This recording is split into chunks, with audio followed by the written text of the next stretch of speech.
Hello, and welcome to Conan O'Brien Needs a Friend. That was very official sounding. I know. I was trying to channel Conan, who is not here today. That's right. Sona movsesian has moved from second chair to first. And I would move? Yes. You would move. What are you talking about? No. If he left, which he is not here, you would take over as like the guy. No. Yes. Absolutely not. Well, yes, you will. Okay. But That's not anyway, why we're here. Conan is not here because sadly last week, his mom and his dad both passed away within days of each other. His dad, Dr. Thomas O'Brien, was 95. Conan was actually shooting overseas for his Max show. He came back to Brookline, and then while he was there, his mom, Ruth Reardon O'Brien, died at 92, and today is actually her birthday. I didn't know that. No yes, kidding. Today is her birthday, and so you never got a chance to meet his parents. I never did, no. No, I worked for him for a very long time. And his parents were very impressive, very remarkable people. In their fields, they were celebrities in their own right. His dad was a microbiologist. He retired at 90, and I'm hoping Conan will also retire at 90. Really? I think he's gone too far already. You do? Yeah. No, I want to ride those coattails until I'm just the kidding. very end. Don't you? Yes, of course. Just like wheeling in a decrepit Conan to his studio. This is terrible. I'm so sorry. I'm like sweating because I have to talk about serious stuff. But yeah, his dad is a legend in his field, and his mother was actually one of the first graduates of Yale Law School, and she became a partner at her law firm when she had 5 kids. And like the second female to do so, right? Second female to do so. I mean, she was practicing law when there were like dining halls that women weren't allowed into, and so she would sit outside these dining halls, and men would be inside, and she'd be sitting on her own little table outside. And she was a partner at the law firm. So it was like, they're just incredible people. It's a huge loss. So Conan's with his family, all 800 of them. And he mentioned to us that he wanted us to do this and to set up the context as to why he's not here. Right. And be transparent about it, that he's with his family. And so we've cobbled together some of our favorite moments of the last year. So this first episode will be from the intros and segments, which you, Conan, and I do together. And then next week, there'll be an episode of some of our favorite moments from the various guests that have been on the show in 2024. Okay. Yeah. I mean, I'm acting like I don't know what you're saying, but You are. we had a whole conversation before. Yeah, so why are you doing that? I don't know. You're thrown by having to be serious on Sirius XM. It's in the name. I know, but it is a really sad thing. I mean, I've over the time working for Conan, I really got to know all of his family, all his siblings, his parents. They were always really nice. It's just a really hard thing to talk about. And I think that it's beautiful that they passed away within days of each other. It really is. It's strikingly poignant in a way. I know. And yeah, like you said, I haven't met his parents. He wouldn't allow that. But he kept you away. We have been thinking about him a ton, and I saw my extended family and everybody yesterday at my extended family, people who he's never met, and he's met some of my extended family, was like, please tell him I'm thinking about him. Anyway, we are thinking about you, boss. Yes, we are. It's a really hard time for him, but he's still Conan. He made fun of me this morning, so I think he's doing okay. I think his exact words were, the show must go on, but you guys have to do it. What a dick. We could still call him a dick. Oh, yeah, it doesn't change. Even though he's not here. No, none of this changes that he's still a dick. A grieving dick is still a dick. Exactly. Yeah, I think that's okay. A grieving dick is still a dick.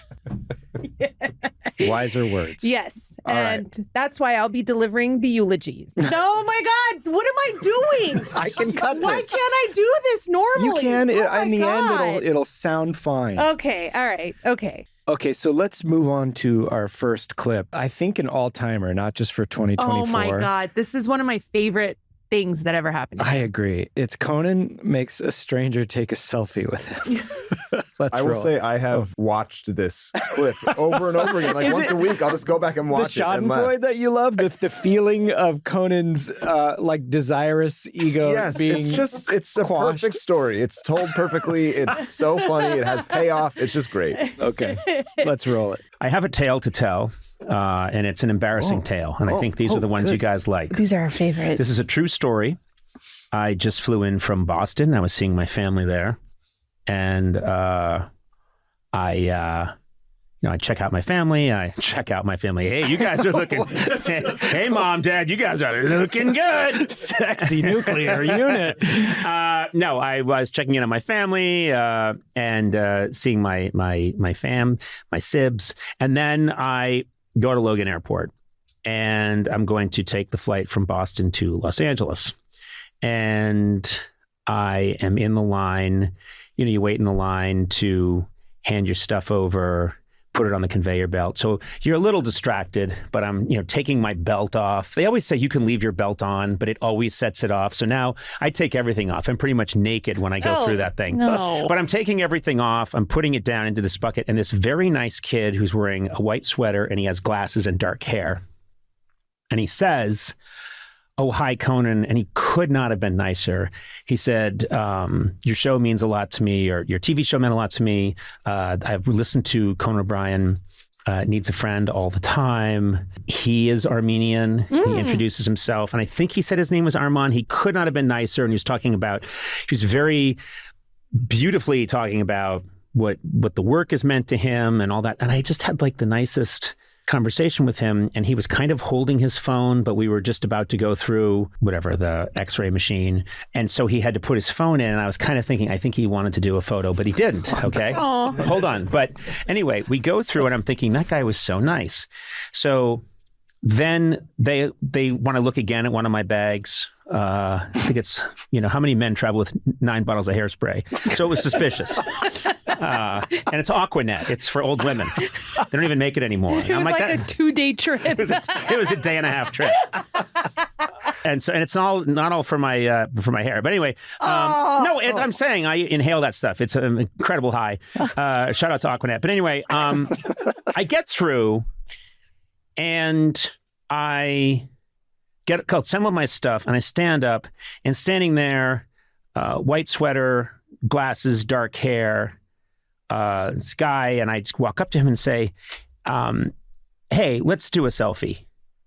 And he said, "Okay."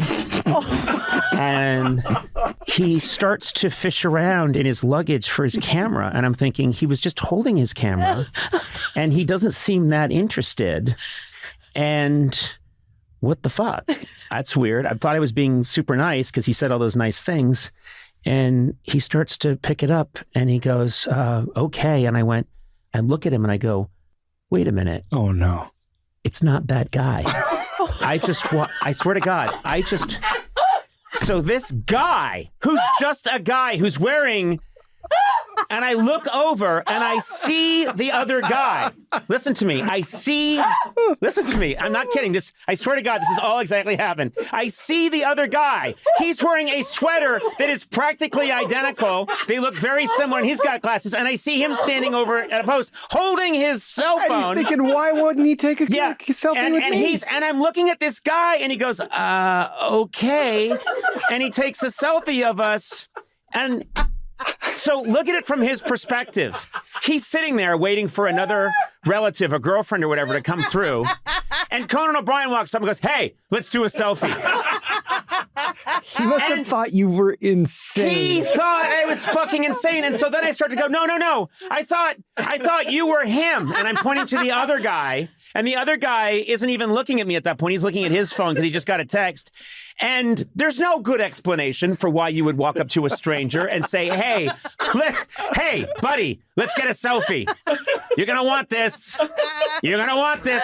So somewhere out there's a guy who isn't a fan, doesn't care, maybe actively dislikes what I do. I came up to him and made him take a selfie. And so then I walk up to the other guy and I said, "I'm sorry, I thought he was you." And the other guy, I'm just, now he just thinks, oh, so all non-celebrities look alike to you? No, I think what happened is there was no first guy and you just got a bad reaction from someone you wanted to take a selfie with. And this first guy's your Fight Club Tyler Durden guy that gets you to do selfies. Nice try, yes, that I see phantom people. No, I loved... It was so perfect. And I don't have photos, but if I could show you a photo of what both of them were wearing, you would laugh because somewhere these selfies exist, though. It's right? It's as if a higher being, God, said, this is going to be really funny. I'm sending down two people who look somewhat alike, and they're both they're both wearing this very similar sweater and like dark jeans. So whatever, that happened. Oh my God. And I just keep thinking about this guy, just like, okay, where's Sarah? I just got to wait for Sarah to come through. Hey, let's take a selfie. Let's do it right now. Come on, get the camera out. Like you're doing him a favor. Like, hey, buddy. Yeah. And now I think I've chosen you. Hey, guess what? Randomly, every 100th person gets to win the ultimate lottery. You think you're about to be selected for improved security? No. Yeah. No. You're getting a selfie with Conan O'Brien. I'm sorry, and you do what? Come on. Late night show, 90s, 2000s, NBC, TBS. Come on. Podcast. Come on, get the camera out. Let's do that. Incredible. That's just happened. That happened 36 hours ago. And I the minute it happened, I said, these exist. This is why I have the podcast, because this is fresh. This just happened. Hey, buddy. Let's do it. Get the camera out. Let's get that selfie. I love that you said these two selfies still exist, but that guy probably just deleted it. He never took it. Yeah. He was like, I took it. Oh, there you go. And you know what he said? He said, click. He said, click. And I was like, I didn't think he pushed the phone. And then I saw him walk up to a trash can and throw his iPhone away. And it was the new one. It's the new one with the funny new cord. Oh, man. That is true. That picture is probably out there somewhere. Yes. If this person, has this never made its way back to that person? I want to see that photo so badly. Armand, it's me. It's Sona. He said he's Armenian. Maybe he's my cousin or something. But just show us this picture. Wait, no, we don't want his picture. We don't want it with Armand. We want it with the other guy that he went up to. Oh, I just love to see it. Yeah, I know. It's awesome. That was one of my favorite stories. Also, very sweet that he was visiting his parents, he said, in the beginning of that clip. Yeah. And I do have to say, Conan visited his parents constantly. So, I mean, he was always, anytime he was on the East Coast, he stopped by Boston. So and it's he made sweet them that do he mentioned selfies with him as well. I know. All right. This next segment is called Conan Tries Sona's Lip Gloss. We've had a few things with my chapsticks. This one is more recent, if it's the one I'm thinking of. Is this the one where I kept reapplying because it was really tasty? Yeah, and then he basically ate a whole tube of it. That's right. And I wouldn't touch the stuff. Yeah, I know. He stuck it in his mouth, I think. And I don't even know where that chapstick is. I actually think I may have thrown it away. I think he ate it all. Ew. I'm a chronic lip moisturizer. Yeah, what's that all about? But the thing is, I got a new one. And I was like, this will be nice because it's like a tube. Yeah. And then it comes off and then it tastes so good. I keep licking it off. So you're basically eating it? You're eating it. Sona. Can I see it? Can I take a look at it? Would you hand it to me? And will you say what you called it when she was putting it on? Oh, well, she kept putting it on and I said, what is that? Say something stupid sauce? Because you sure are using it a lot. Give me some lip, it's called. We're just giving these people a free plug. We are. Do you mind if I put it on right now? I promise. I don't mind. I really don't. I have a sore that appears monthly. Well, you knew that. Why are you looking at your hand? Are you going to put on your hand? No, okay, on your lip. Yeah. It tastes good. And also, it doesn't stay on that well. I have other stuff that kind of just stays on. Oh my God, this tastes fantastic. That's what I'm saying. I keep eating it. And so, this is delicious. I'm not kidding. It's delicious. Oh my God. Just keep it. You got to keep it now. You have to keep that. No, I'll give it back to you. It's like he's just sucking on a Go-Gurt. This is amazing. What's in it? Oh, God. Do not ingest. Oh. Now with 40% less asbestos. This is incredible. This really does. I see now why you keep applying it because it's very delicious. Do you ever put it on the finger and then use the finger to apply? I don't. No, I just go straight from tube to mouth. But you're putting on a lot. Do you see what I mean? You know why I'm putting on a lot? I don't think I've ever moisturized my lips. Oh. Not once. Have you ever seen me moisturize my lips in all the years you've known me? No. Do you moisturize your lips? I always have a chapstick with me. I never do. I don't, Eduardo. Actually, never do It's foreign to me. Yeah, It's just so your lips are so shiny right Well, they now. should be. That, you know what? Draw attention to the mouth, they always so say. shiny. I've got 2 chapsticks with me for some That's reason. just weird, but why? I don't know if I'm doing something wrong, but Eduardo, back me up on this. I don't participate in that. Yeah, I don't. I just think, well, Once we're in the world. When we evolved from the great ape, he did not moisturize his lips. So then you don't need to use sunscreen? Oh, Okay. That's cruel. That's going after my disability. That is. But oh my God, you're putting on Look so at that. much Oh of it. my God, this Can I is say- disconcerting. But you know what the thing is? I laugh a lot and I if you smile can see this a lot. on video, Don't. don't. Zoom in. Skip. Zoom in. Skip it. Help me. Help me. Oh my God, with your 5 o'clock shadow. I'm over moisturized. God.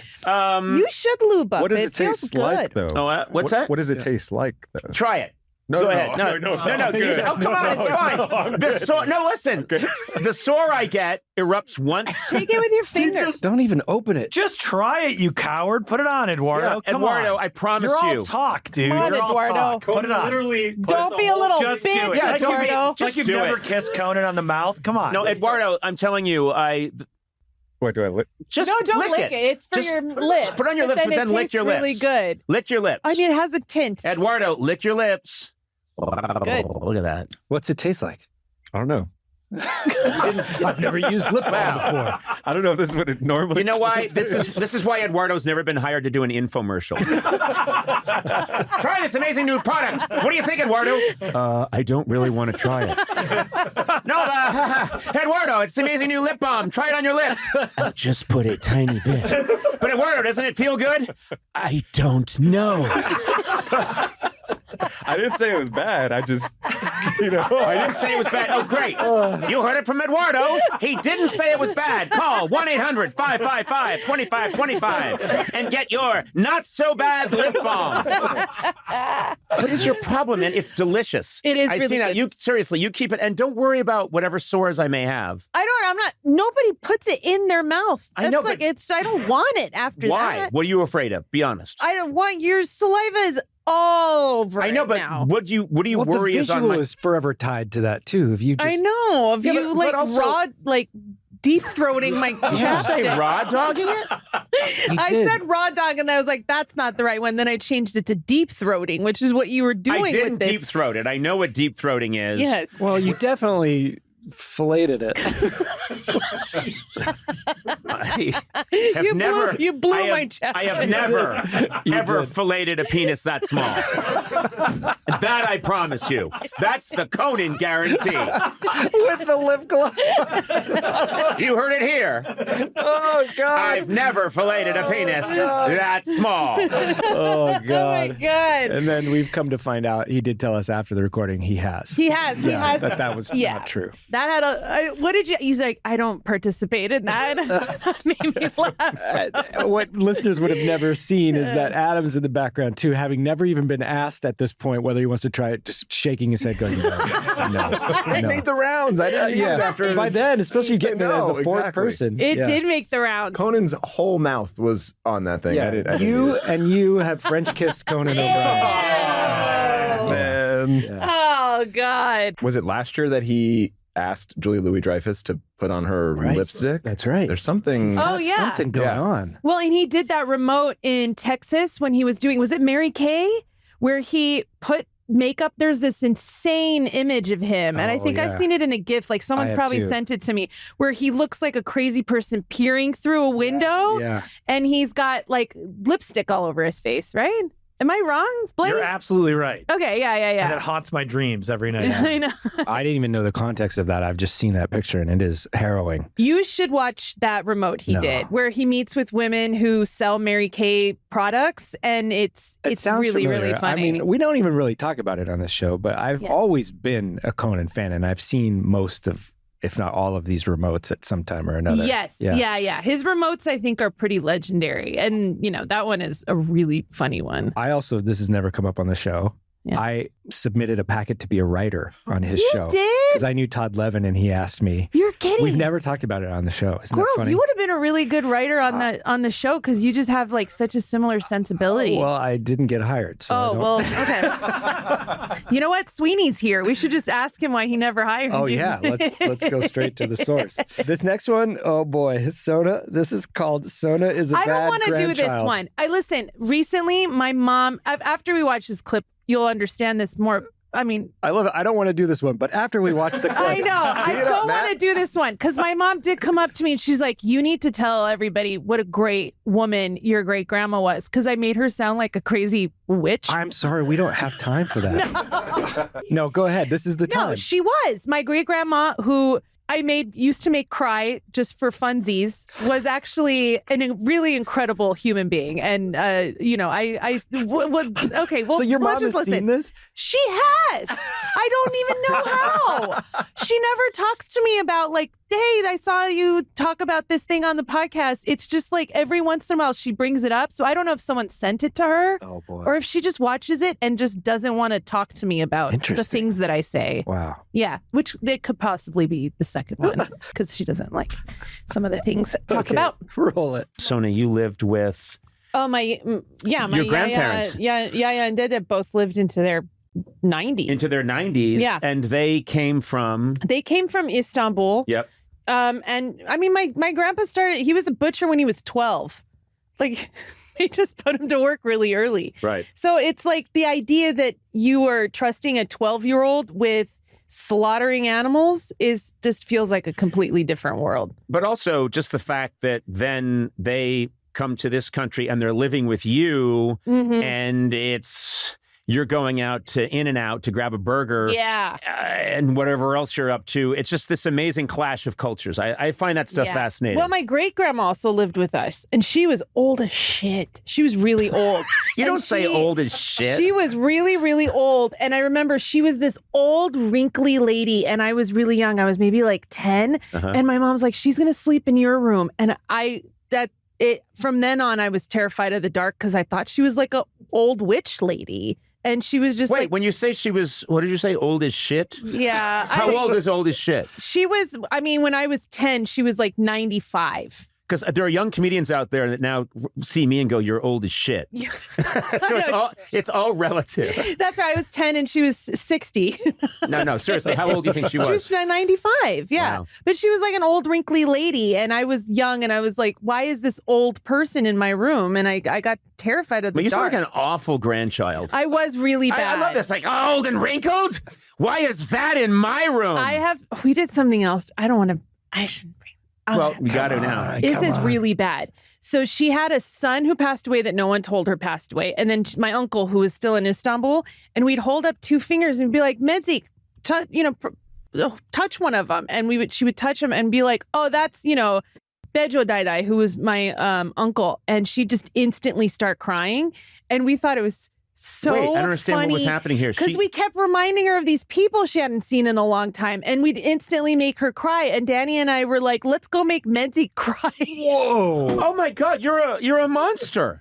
You're a sociopath. Wow. How is that? We were just fascinated with her instant sadness. I thought you were the true sociopath, but it's you all along. It really was messed up. Twist. No. To be fair, I did it to my grandmother Maudie too. I used to go, remember that loved one that perished? It was fun. We used to call it, was the old fun, we called it the Perish game. Oh, hey, let's go play Perish. And we go into Monty's room. Remember the one you loved who perished? Look at them waterworks. You're an awful, awful person. No joke. That was really bad. Yeah, you're a bad person. It was bad. We would make her laugh just for All right, well, fun. listen, let's have some cry. good come from this. You don't need to clarify no joke. We would know make that her it's bad. cry just for fun. Because we were terrible Let's have some good come out of this. If you're listening right now and you're tempted to go mock a very, very old relative by reminding them of someone they lost long ago, think twice. Yeah. That's a little word from Conan O'Brien. Needs a friend. What if one day your great-grandchildren come up to you and you're old and wrinkly and sleeping in their bedroom and start doing this to you? Will you laugh? I'll be so old. Look, I think... Did you ever do anything when you were younger where you're like, that's a shitty thing? Like, I used to egg houses, and now I'm like, that's not cool. Yeah, we would play. Did you ever play Dead Man? No. Where you'd lie half in the street, half on the curb, like you're dead, and wait for a car to drive by and stop and go like, are you okay? And all the other kids are hiding in the bushes listening. No. And you just go, no, I'm just looking at the stars. Matt, really? Yeah, don't act so surprised. That's that is nowhere near what you did. You used to do. No. That is so bad. Look, my mom unfortunately saw this clip. That's my mom's grandma, Medzik. She's my great grandma. She was an incredible woman. I can't believe I called her old as shit. And I think that's a terrible word usage that I had. But she was an incredible, incredible lady. I do feel bad. I think I just kind of said it in a flippant way, but I do feel bad that I used to make her cry just for fun, which is an awful thing to do. How old were you? I think I was around 10 or 11. And so definitely old enough to know better. You know what? That's the thing. I was old enough to know better. I think people are hearing your true self right now. Yes. I do think, like, the older I get too, the more I realize I can cry very easily. So I think that we were just kind of like, look at her have emotions just from us saying a name. Yeah. And I feel like now as a human, I would be like, I shouldn't do that. It's kind of true. Most kids are sociopaths, and then you learn empathy as you have trauma come upon. Oh my God. Again, don't act so shocked. Look, if there's any 10 or 11-year-olds listening and you have a great grandma who can cry very easily, like, just don't do it. Mm-hmm. Okay. Yeah. I'm glad we cleared that up. Okay. Oh, geez. That was hard to watch. It's hard to be your partner sometimes. This next one is Conan's Hot Ones recap. Yes. This was quite a moment in the pop culture in last year. And then we got to have Conan just kind of recap his experience on Hot Ones, where he broke the system. I don't even like this was a fun moment for our podcast, but the Hot Ones episode, I think in terms of Conan's career, was probably one of the most unhinged, just funniest things I think I've ever seen him do. Yeah. And it was really, I mean, it was incredible how many people were talking about him after that. And so, this one's really funny. Let's listen. Yeah. How are you? I'm doing great. Are you? I am. Okay. A lot of people are asking me, how do I feel? Because you ate a lot of spicy food on Hot Ones. Yes, I went on the show Hot Ones, and I did not. I was aware of the show. Obviously, it's a very successful show. I hadn't really. Can't say I was an expert on the show. I went in thinking, well, whatever happens, I just have to eat all the wings, and just go for it and make a fool of myself. And so I kind of had that plan in mind, but didn't know much beyond that. The host, very good, excellent. I like that guy a lot. He's a very good interviewer. He is. He's a really good interviewer, and they do a really good job on that show.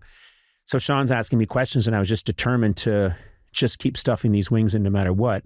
And then, of course, me being me, I start drinking the sauce and rubbing it around on my face and my chest and everything. And so when I walk around now, because a lot of people have seen this, people keep asking me if I'm okay. I wondered the same thing. Well, I also just watched Conan Must Go, which is fantastic, by the way. And in Thailand, you get pretty floored, albeit comedically by some sauce. So I thought you're going to go down when I see Hot Ones. Yeah. No, well, we played that up for comedy, and then and you're allowed to in a sketch world or comedy world, you can fake things a little bit. I'm aware. Oh, yes. Is that how comedy works? Comedy works, really? When I look at you two, I think an explanation might be in order.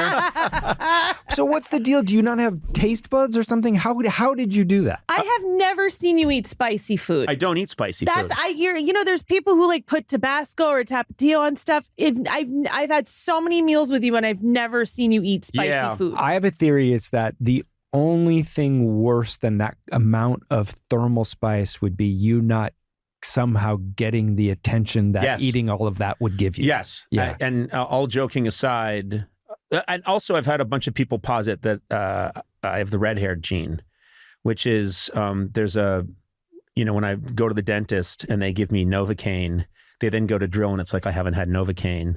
And I'm always saying, I feel everything right now. And they always say, oh yeah, you're a redhead. I don't know if that's, but I've had many dentists say that to me, and they give me a lot more. And they say the redheads have, higher pain threshold or something. I don't know what it is. Meaning you feel less pain, you feel more pain.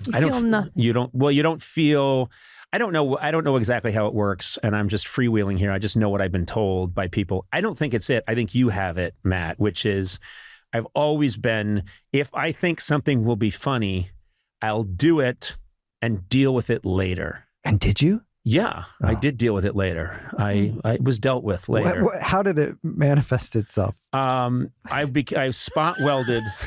I mean, an iron. I spot welded. We're all thinking the same thing. I spot welded. I wanted it to be useful. And how much did you shit? How much did your butt hurt? Here's what I decided to do. And do you have butt taste buds? Here's what I decided to do. I decided that I wanted, after I ingested all that, I wanted it to be useful. So I found a construction site where they were doing spot welding. And I went there and I said, gentlemen, if you want, I can weld these girders for you in about, I'm guessing about 15 minutes. You'll need to avert your eyes because I'll be dropping my pants. And they said, okay. And I said, I will need someone to stay behind and light it. And then we'll be all set to go. So there's a building in the Mid-Wilshire district that's going up. And I think I did about 65 rivets in the building. And people were driving by saying, Conan O'Brien, his pants are around his ankles. And I think fire is shooting out of his ass and he's welding a building. And here's the biggest problem. I had to join the union. But that way, everybody wins. There's a building, and trust me, that section of the building will never fall. That's the best. And they've had an engineer say, whoever did this, these are heat temperatures we've never seen. So every time you're going to weld something, you just have to eat a lot of hot wings? Yes, I'm in the union now. And all I have to do is, I've got all the sauces from Hot Ones. You are the saddest X-Man ever. Yeah. Meet the X-Men. Really? He's on the X-Men? What do we do with him? His name's Assweld. What's this super? And you know what it is? I have a bandolier, and instead of ammunition, it's just sauces. And they're like, "What are we gonna do? How are we gonna get out of this thing? The bad guys have sealed us in this lead safe. Hold on a second." You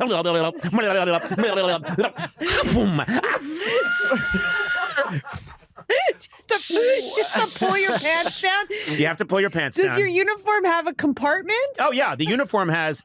and the like a union suit, the little flap you... Well, it's a very tiny flap that's the exact circumference of an anus. Oh. It's a tiny circle that unflaps, and then just a beam of the whitest light you've ever seen comes out. Of phosphorus. Of phosphorus, yeah. And everyone has to put on welding goggles. Oh, God. Do you see what I'm doing? I'm raising my ass out of the chair. Why? Because I feel like I'm just having psychosomatic symptoms of that or something. You know what? I think you asked the question everybody was thinking after Hot Ones, which is like, how did it come out? Right. He joked, but we don't really know. Well, I know. But maybe that's true, maybe. Maybe it's true that he welded a building. Maybe. With his butt. The reason why I love that clip is that I think more than most clips shows how good Conan is at improv. Yeah. I mean, he took basically a thing of like, my stomach is upset and my butt was burning and turned it into like a movie. Like that, like it was like a 3-act structure and a fully developed character. That's right. That had to join the union. Exactly. I mean, just so many amazing, truly, it was just like a one-man show. So that's, I love and that. how many welding terms he just randomly just pulls out of his ass. Yeah. Pun intended. Well done. Thank you. I have to say, I haven't watched these since we recorded them. Me either. But so this is really fun. Yeah. We should do this more often. I agree. We just should watch ourselves. Yeah. Do you want to come over later and watch me? Yeah, watch you? Just me. You edited yourself out of every video, and there's just a big gourley video out there. We knew we wanted to have like some awesome. reference to Hot Ones, in this, because that like you said, such a big moment. What we couldn't really fit into this episode was the Dr. Arroyo special. Oh my God. Which was For my also, money, because it's just so long, right? It's so long. But it's consistently it funny. contains what I think might be the funniest line of the year on this podcast, which is when he says, Dr. Arroyo, I want you to come and take my pulse. Yeah. Yes. And then you start choking me. And then Dr. Arroyo, Jose Arroyo, hilarious writer, says, I thought you wanted me to take your pulse. Take your pulse. Take your Yes. pulse. Take it away. Oh, God, that guy. Yeah. It's so funny. Well, as brilliant as Conan is at improv, he's not a great arm wrestler. He's weak. He's a weak little man. This also, I think, out of maybe all the segments we've done this year, is the most chaotic. I'm trying to remember. All I Is can it? remember from this is utter victory. That's the only thing I remember. So I'm excited to see this. Then you're in for a treat. Did you really think he would ever beat you? I knew you were going to win. Did you really? Yeah. I don't know. I don't know because he is. I don't know about his physicality, but he has a willpower like no human I've ever That's met true. before. So sometimes Yeah. that's all you need, you know? But I also, he is a very strong person too. I mean, he works out, but I also know that he would put too much thought into it. Oh, interesting. And he'd be like in his Get own head. Where and I'm just all animal you're just a magnetism. dumb jock. Mhm. And you're like, fuck yeah, I'll arm take it. wrestle. Yeah, let's and then do I it. went home to my cheerleaders. Classic Matt. Classic. All right, let's roll this. I want to see this. Maybe we'll watch it twice. And this is what we were just talking about. I made a declaration that I'm pretty sure I could take anybody in this room in a physical fight, except I said Blay. I don't think I could take you because you work out all the time. Thank you very much. You could. I don't think I could. But, and then everyone started to get into it like, no, you couldn't. You couldn't take Eduardo. But you said more than that.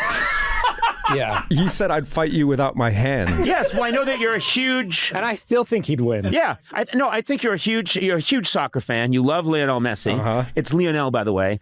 Wow. I just think you're probably like in the back of your mind think I can't use my hands. I've got to get him with my feet, and then I just lay you out, you know. And then Adam, I'm sorry, but it would be over very quickly. I disagree. Yeah. I think Adam's the quiet prize fighter, you know? Have you been in many physical fights? Very few. Very few. Very few, sir. Sona, I think, rightfully said that she couldn't see me getting, like, working up enough rage for the fight. I think, first of all, you remind me, and the listener is probably thinking, well, we can't picture this Adam Sachs. Imagine a milder Michael Cera. No. Is that fair? Like even milder and not as strong. Like Michael Cera is like on steroids compared to No, but Adam's tall and lithe. I think. Do you want to arm wrestle across the table? Oh, yes. Come on. No, I can't. This rotator cuff. Oh, really? Huh? I'd like to see this. My money's on this guy. Well, wait a right minute. here. Whoever wins an arm wrestling struggle does not win the fight. No, I'm just saying it is a one indicator It's of one strength. of- It's Right. it doesn't mean I would beat you in a fight, but it means I'd beat you in a single feat of strength. Well, this thing's in the way. No. But wow, listen, how convenient. but listen, let's keep the conversation going for a bit first, okay? And then we'll see if this so-called test of fighting aptitude gets us there. You know, so every time you're in a stressful situation, or let's say you're walking down the street with your wife and some thug stands in the way and says, give me your money, you're going to say, we'll arm wrestle and see who gets my gold. yeah. Is that what you'll say? It came to mind. We can figure out other ways to test our How about I fight pizza you? strength. I fight you. But you're blindfolded. I mean, I can't do that, mic'd up. It's Oh, easier that's to true, sit yeah. at the table. And what about now, Matt? When you see you coming after me? I know you're ageist and stuff, but come on. I mean, look at this guy. This No, guy's, you look great. You're super fit for your age. And I want to say this. The only thing I've got going in my corner is a desperate need to prove something to you, my father figure. yes. And so that might be enough to take me over the top. Also, I'm betting, just because I know you got a lot of flea markets and you love to buy weird things, I bet you have a Flemish suit of armor at And home. probably some kind of antique brass knuckle. Yeah, Or oh, yeah, yeah. A umbrella with a knife cane, you know. You have all kinds of weapons, ironically. I bet you have those. What's an ironic... Oh, you know, like a bumbershoot that has a little That's what I just said. knife that comes That's out. what I literally just said. I know, but it before you comes even out. got there. But one that has like a James That's Bond. what I just said. You didn't say one that has a little knife that comes I out. said, Did you? I did. Did he say that? Yes. Oh, I think I would lose this fight. I wouldn't even know I was in a fight. I'm telling you, As my body grows stronger, and it does every day, ladies, I think my mind is going. I didn't hear you say that. But then again, I was yelling at you and I wasn't really listening. You need your mind. You can't just be fleet of foot. You need your mind in a fight, Yeah. And coordination. You have no coordination. You have no coordination. Get to the bigger thing, and I think Sona could take you. I can easily take you. Well, and you would I have can the rage. take you. You know what? I do have the rage. I will say this. An angry Sona beats everyone in this room. Yeah. Oh, yeah. I think we're all And agreed. I've seen you when your blood is up. Yeah. And you are the Khaleesi. It's insane. The dragons, the whole thing. But you don't have yes, you are a strong person. And I have a lot of inner rage. Oh, for You sure. do, but you don't have very much coordination. And I think you'd be doing a lot of bits. I would You'd do be putting bits. the pen and be like, hey, mustache pen. Yes, I would do bits as I fought, which I think is very impressive. I managed to do bits when I fight people. I don't think that is impressive. And I think you get beaten up. Unless it's a distracting tactic. Oh, it wouldn't be distracting. It's a lot of me using glasses. If I have a pen, I make it a mustache, or I make it like I'm the walrus with one. Yeah, you did with the one tusk. walrus I'm guy. the walrus with one tusk. Yeah. There's only one way to decide this, and that is right now. Fight Club. Yeah, Battle Royale. Fight It's the Club. 6 of us. Why don't you guys go right now? Okay, so Jesus. What are you doing? trying to swing at you. Already, I feel like I don't know anything about arm wrestling technique, but I can tell it's not I know right. nothing about arm Okay. wrestling, All right. and I don't think it's a test of strength. All right, on your marks. And we hold these hands. Ready? Wait, what are you guys doing? Hold the bottom hand. No, hey, What are you can I just say doing? something? Matt reached over and held my other This hand. is over the top rules. If we don't have the little joysticks, Wait, what? But why did you hold my hand? This is what you do. Hey, do you want to get one milkshake and 2 straws? yes. Hey, how about we both start on different ends of a strand of spaghetti and move our way to the middle? Have you people never arm wrestled with I someone you don't loved understand dearly this and wanted to get technique. I closer And don't to? can I say something else? understand the Sona, give me your hand. He held my hand and he did a little bit of that. There was a little bit of a rub.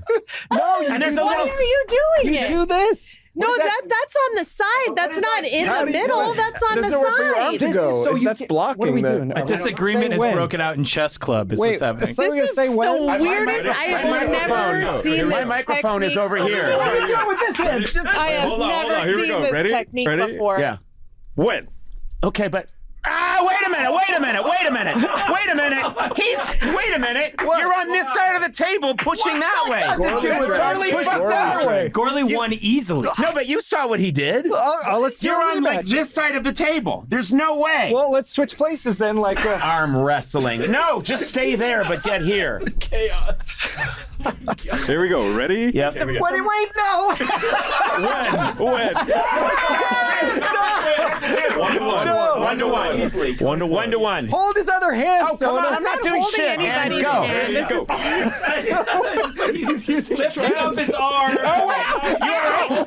You okay? What happened? What the fuck's wrong with you? What the fuck is wrong with you? Can't you arm wrestle? Oh my god. Oh my God! Look at that. He broke my skin. Stabbed him with yeah. a pen. Here's the thing. Dirty. You the use a saddest little arm poison-tipped wrestling umbrella. I've Look, ever when I said I seen. would win, what I'm telling you is I would win. I would matter use what. anything in the room to win. Yeah, you know what? You would. I would. think you would. I think you're the best, like, cheater. Yeah, I don't that's call true. it cheating. Is it cheating when Jason Bourne uses he uses something in the kitchen when the Russian attacks him and beats him? I That's just not want to say cheating. he does use a pen, but he uses the pointy nib, and you just took like the blunt, curvy because end. I didn't, Look at that. Matt. I didn't want to hurt you. Do you realize if I'd used the sharp? I thought about that. You did. You could have killed me. I would like my dream is that all of you attack me at once. That's my dream too. Okay, I think That's so weird. I think we all have the same dream. Oh wow! Man, still feels good. Part after two. all this time. Part 2. Yeah, exactly. Adam, That yeah, really you was- Adam. Yeah, no, I Conan. will. I forgot how much he went after. He just totally dismissed. I think we need to have a tournament. Like, have you guys ever seen Over the Top, the Stallone movie? Yes. And that's Yeah. what I'm talking about when I reference those joysticks when you Yeah. do professional arm wrestling. And so when you're doing it at truck stops like I often am, You have to grab each other's hands underneath. That's how you do it. Okay. I defend this, and there are people online that will come to my defense on this. I think the interesting thing was you just assumed Conan knew that. That's true. Maybe so that was you my like mistake. went to hold his hand and he just didn't understand what you were. I But it's think not nobody hand-holding. did. I think No, we were all it was like, confusing why to are everybody you in the room.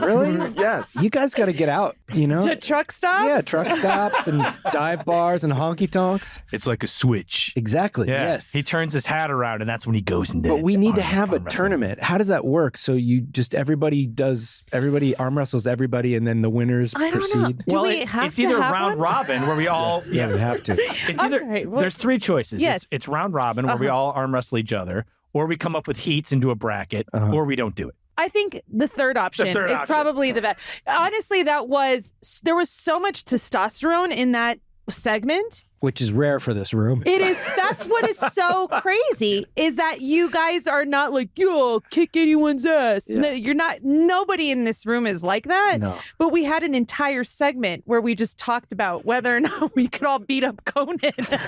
I would like to do It's like just crazy. maybe this summer, now that we're talking about this, maybe a podcast Olympics to find out which one of us is the best podcaster. And it could be different events that aren't Jesus. necessarily all, who has the best pronunciation of different words, perhaps. Who, oh, okay, maybe not. Well, I didn't know what goes into being a good podcaster. I stand only to lose in Mic this technique, because I've almost been doing this for 20 years, and if I don't win this, that's a huge The embarrassment. stakes are high. I'm just Yeah. saying it could lend itself to a competition, Eduardo. You're right. Sure. I just. Thanks, buddy.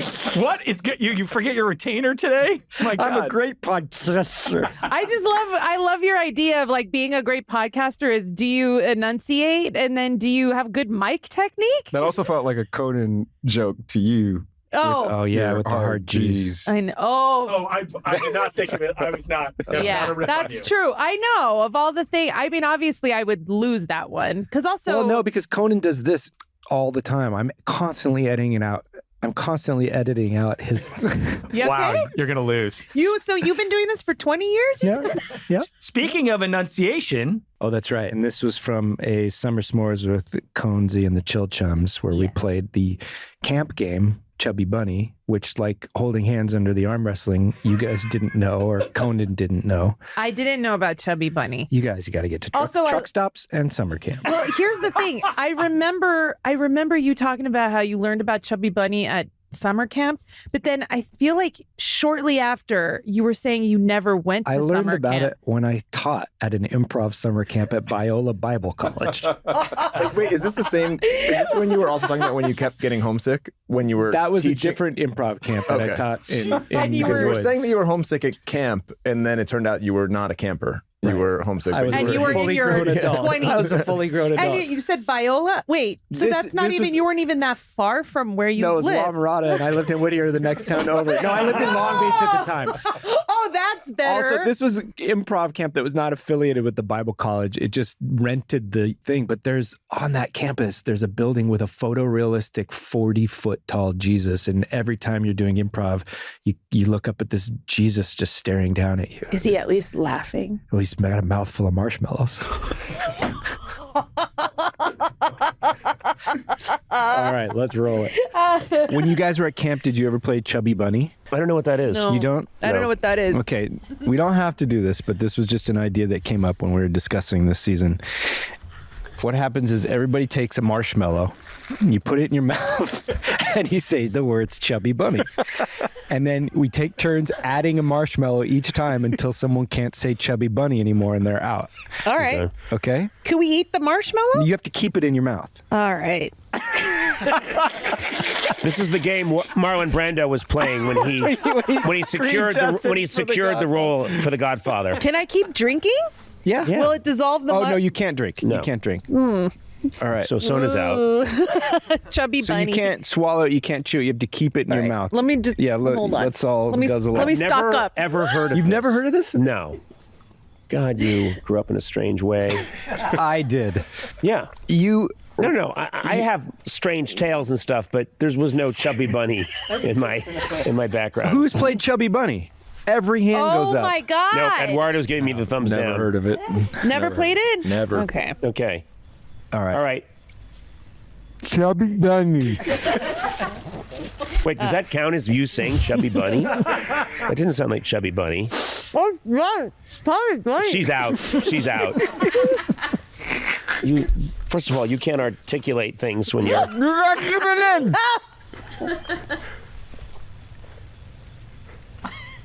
Chubby Bunny. You should go in snake order. Yeah, snake order. Really nice. Oh,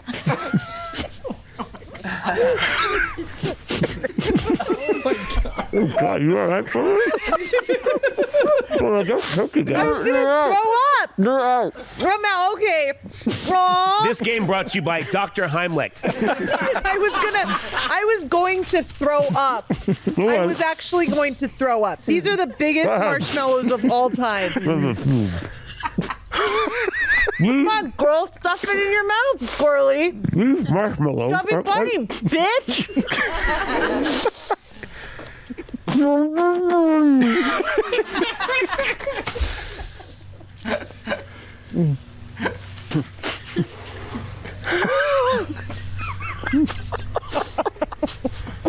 Chubby bunny.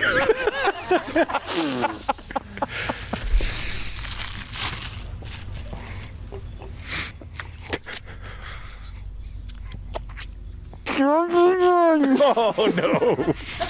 Wait. Oh, God, there's so much spit there, girls. Oh, my God. Oh, my God. A giant mouth. Chubby bunny.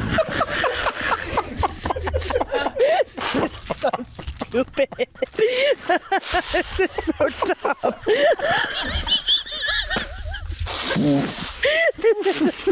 This is the dumbest thing I've ever been a part of.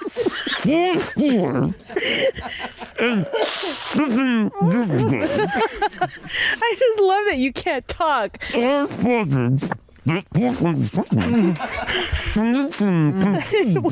What is coming out? It's so grotesque. Oh, God, it's so gross. Are you doing the Gettysburg Address? Yes, I am, which means I win. Okay, that's it. Oh,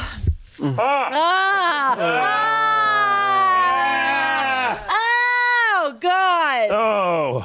More napkins. How'd you guys do more than one? There's no winners in Chubby Bunny, only losers. I don't know why. I have one question. Yeah. I developed this fastidious way of talking. I was going, a chubby, a bunny. And I wasn't even trying to. Thank you. But in my effort to over-enunciate, it came out as a chubby, a bunny. And I wasn't trying to do that. It's just what happened. Could you tell it was the Gettysburg Address? Yeah, I could. Oh, yeah, definitely. Yeah. Good. Well, there you go. Also, if there's anything you're reciting, it's usually the Gettysburg Address. Oh, man. Oh, my God. Chums is so fun. Yeah, because we get to drink.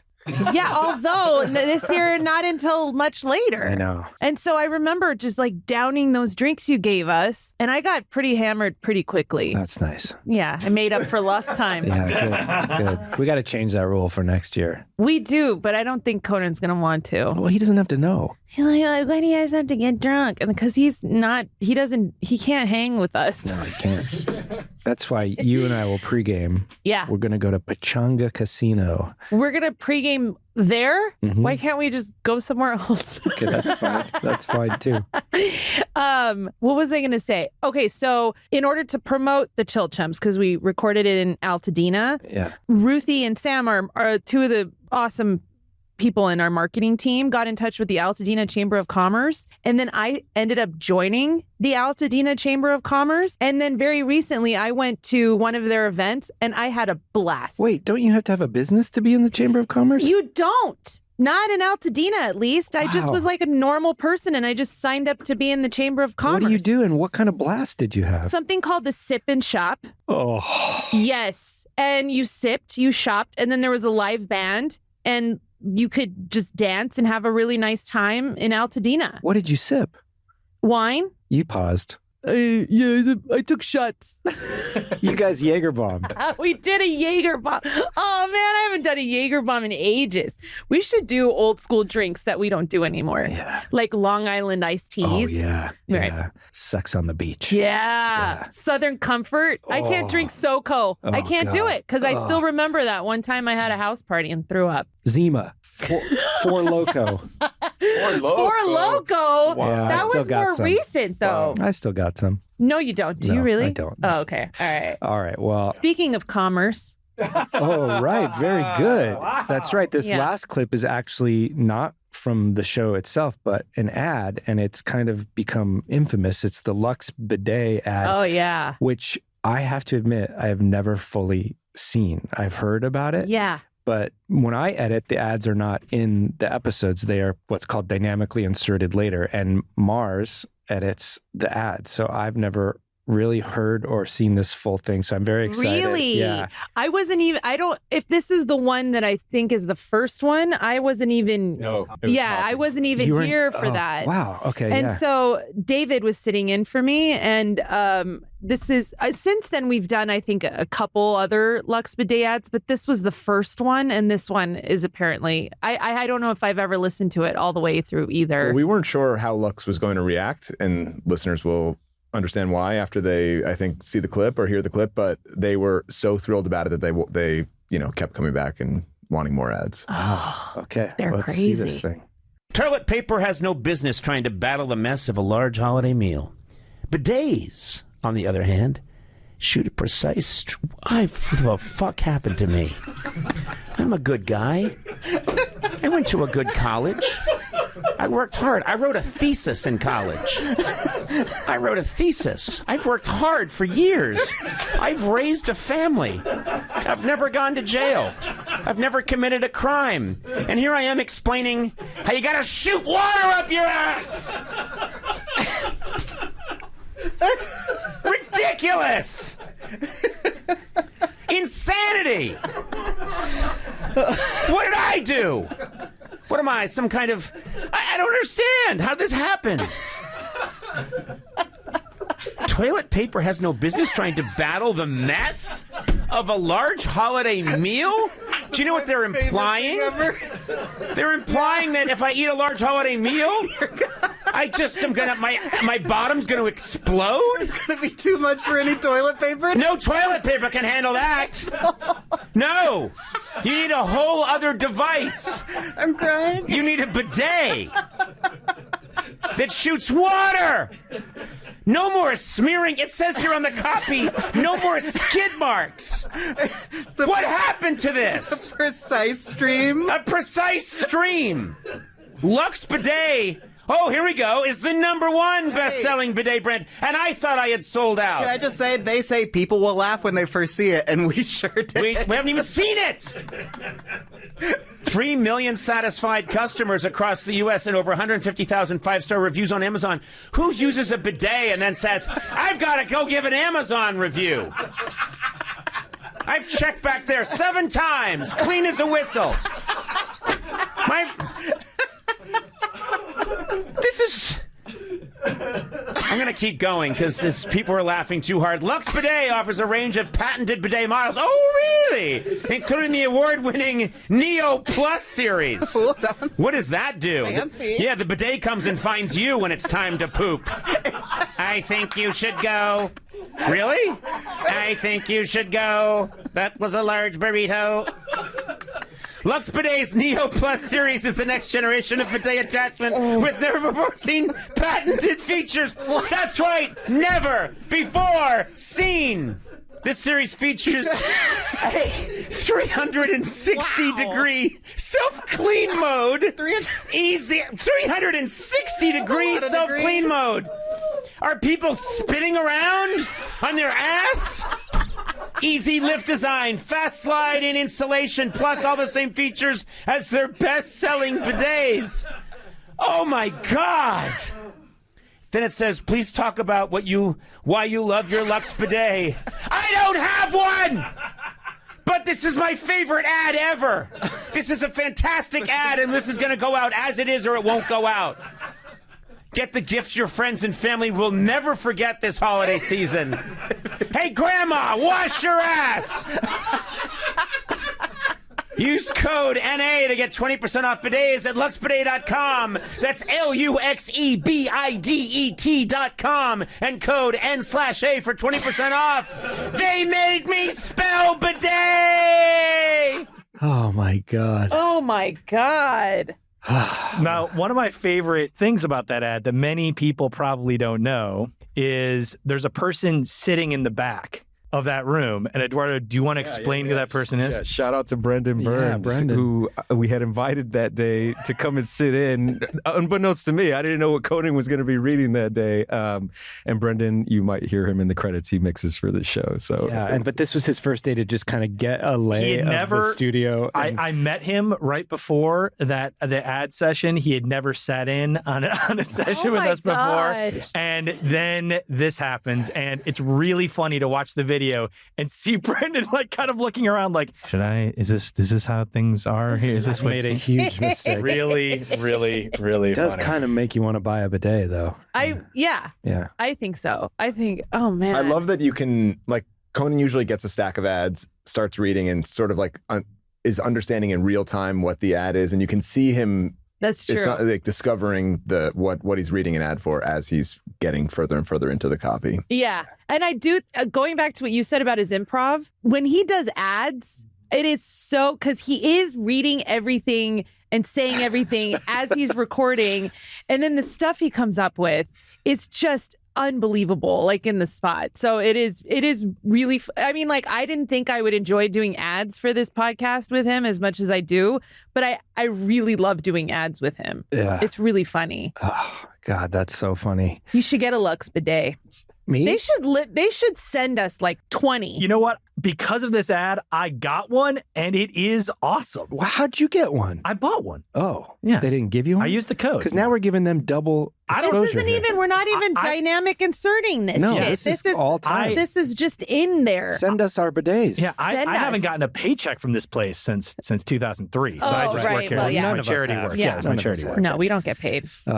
Well, Conan's a horrible boss, but he's a wonderful man. Yes. And we're thinking about you. Yes, we are. We are thinking of, I don't think he's going to be listening. No, but I'm just sending that out. I know he doesn't listen. Yeah, but you're right. But this hardly seems like the episode to trash talk him. It's true, but we have been. Yeah, we have. I will say it is really obvious that he's not here. He is our leader. He's just he always turns everything that we say into the funniest thing you could possibly hear. And I think that he's definitely missed. I do like just the two of us being here. Yeah. I'm not going to lie. Do you want to just go a little longer? I know. Why not? Let's just, how you been? I'm pretty good. How you been? Not bad. Not bad. Yeah. You got a bidet? I actually do. You do? Yeah. Wow. On that seat right now? I installed it onto this seat, and I am sitting in Conan's seat. That's so right, he's going you to are. come back with a nice surprise. Well, we'll be back next week with our favorite clips from all the interview guests. And we should mention, if you want to see these clips in their entirety, you can go to the Team Coco YouTube channel. So what you've heard on almost all of these has just been a selected portion of a longer clip that you can watch on YouTube. All right, that's it. That's all she wrote. Excuse me? That's all she did. That's all she did. Who's she? She did it. She's Mrs. Podcast. From Mr. and Mrs. Podcast, this is Team Coco saying, have a wonderful 2024. What's left of it? Peace out, Tupac. That was so awkward. Mine? That was so awkward. Whatever's left of it. Yeah. Thanks for coming. Thanks for coming, and thanks for staying. Yes. Thanks for just being you. Yes. Thank you. Bye. We got to stop. Just let's do it. Let's end? Yeah. All right. Thanks for listening, everybody. You don't want to add anything to that? Bye. Oh. We love you. Is that too much? Hello. Welcome to Conan O'Brien Needs a Friend.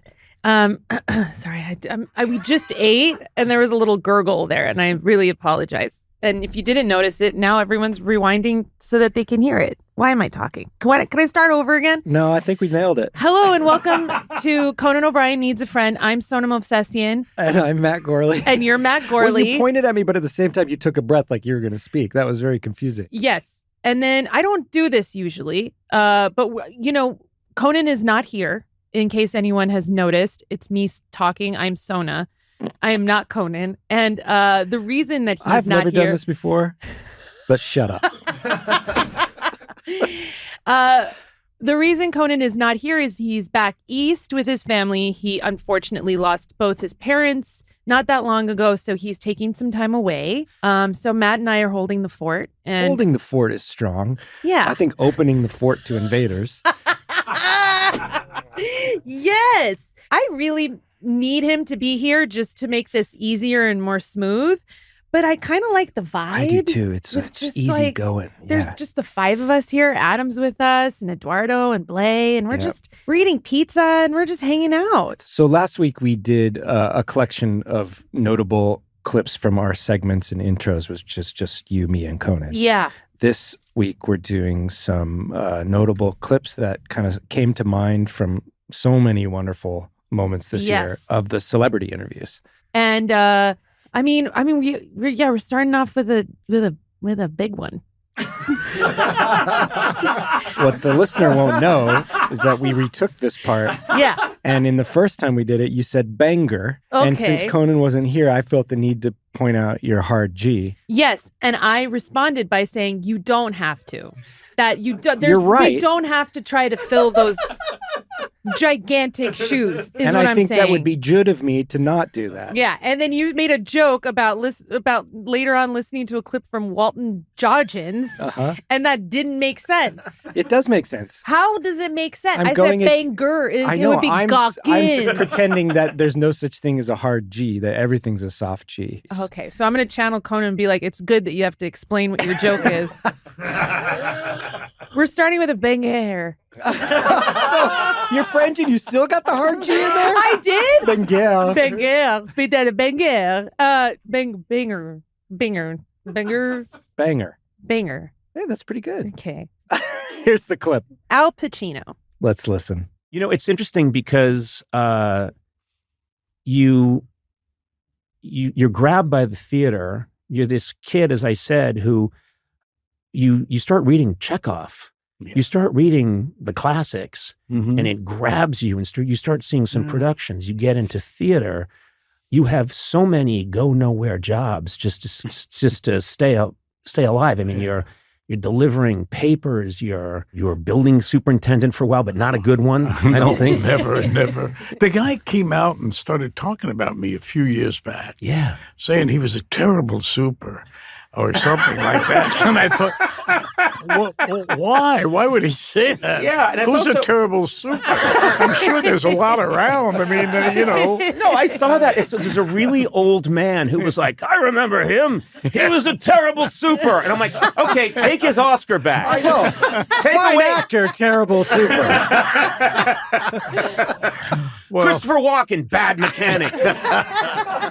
Robert De Niro, just awful substitute teacher. It's like, what the fuck? What are you talking about? These are.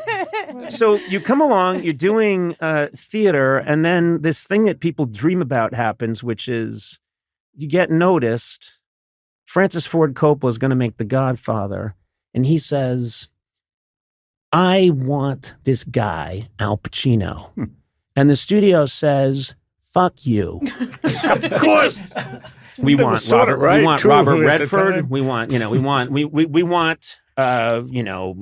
someone who's been a success. We want someone who looks a certain way. We want someone probably blonde hair, blue eyed, whatever. Sorry. Yeah, exactly. I'm looking at you when I say it. I'm sorry. Yeah. They wanted me, actually. My grandmother. I was 8 at the time. Yeah. My grandmother on my mother's side has blonde hair, blue eyes. So just to note that. It's in there. It's in you somewhere. Yeah, it is. But what I saying had to put is it in.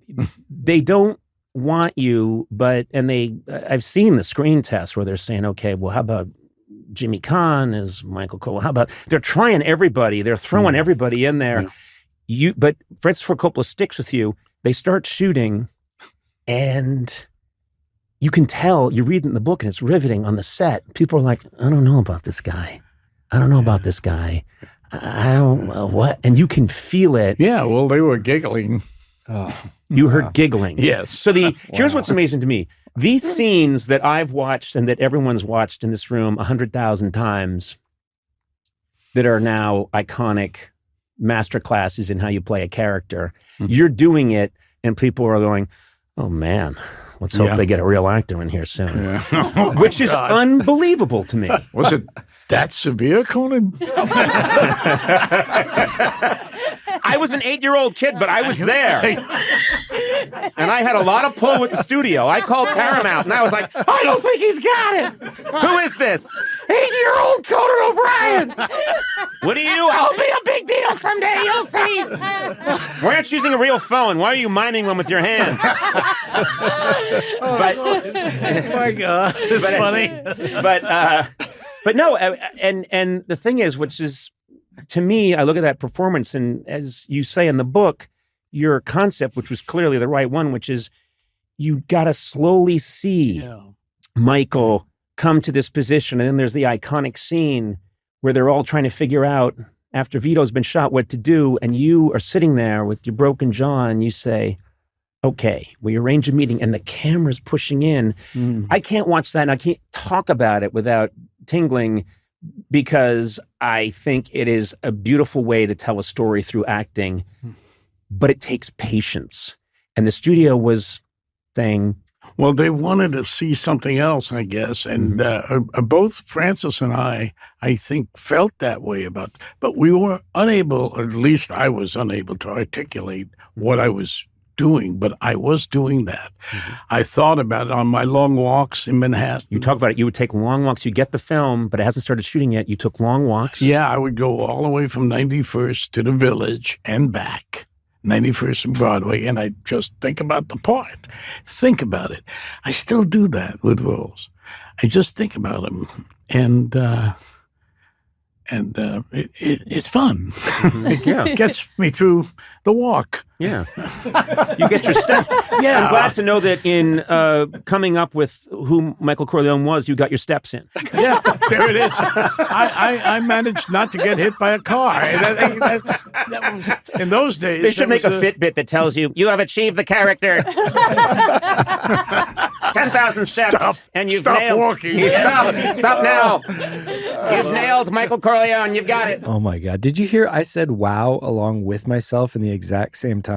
Yeah, at one you point in did. that? Yeah, I think I saw that. And also, I love that it just cuts to you just so you could say, wow. I know. What a dork. But I don't mind because we're in the room with fucking Al Pacino. I know. Can you believe that we get to do that? Conan's used to this. You and I, we don't. I mean, I guess you got to being his assistant all those years. Not Al kinda rub Pacino, elbows, and also but- not in this kind of like Yeah. atmosphere. And you could, I mean, I can tell just from looking at that clip how I was feeling. And I was like, just don't say anything. know. Don't move. Don't do anything dumb. It was amazing because he's so nice. I know. And I was obsessed with The Godfather. One of the first movies I saw was The Godfather 2. I begged my mom to watch it, and Like at a we very were, young age, she like let 3. It's one of my earliest memories of movies. Really? Yeah. And it's a 3-hour movie. I know. I can't believe that was like, you watched it early on. I would never, I don't know.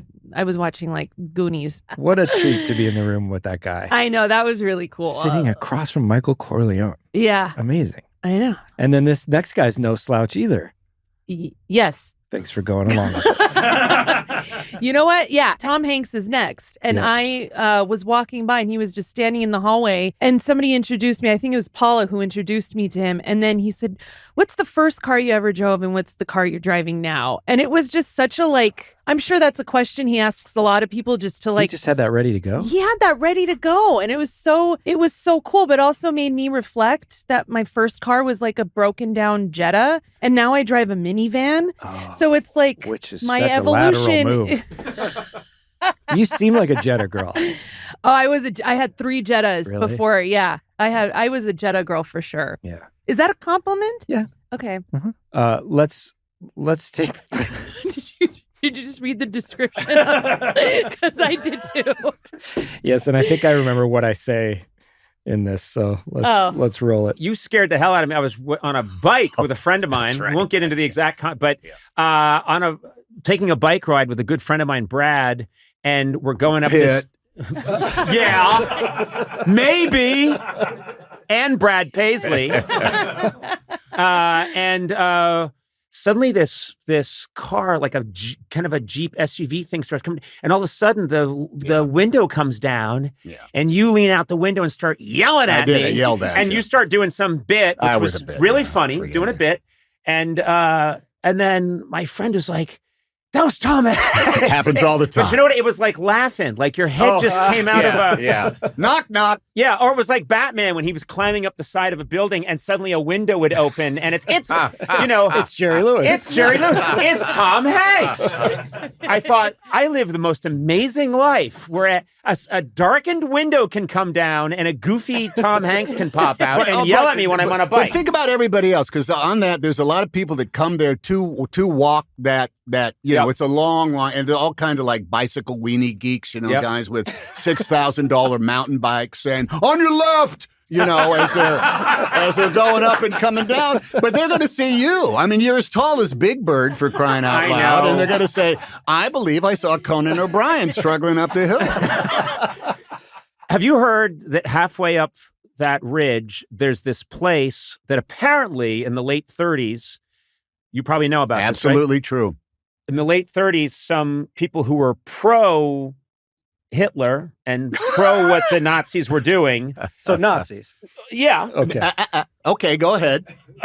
They, as a lay historian, I'll come in and get the record straight. Okay. They were members of the party. There were people who were sympathetic to that cause in the late 30s before America was in the war. And they purchased a piece of land. Am I correct? You are correct, sir. That they thought would be a place that the Fuhrer would like to hang when and if he comes to America, maybe because he conquered it. I don't know the whole story. Do you know the story? It was owned by the German Bund.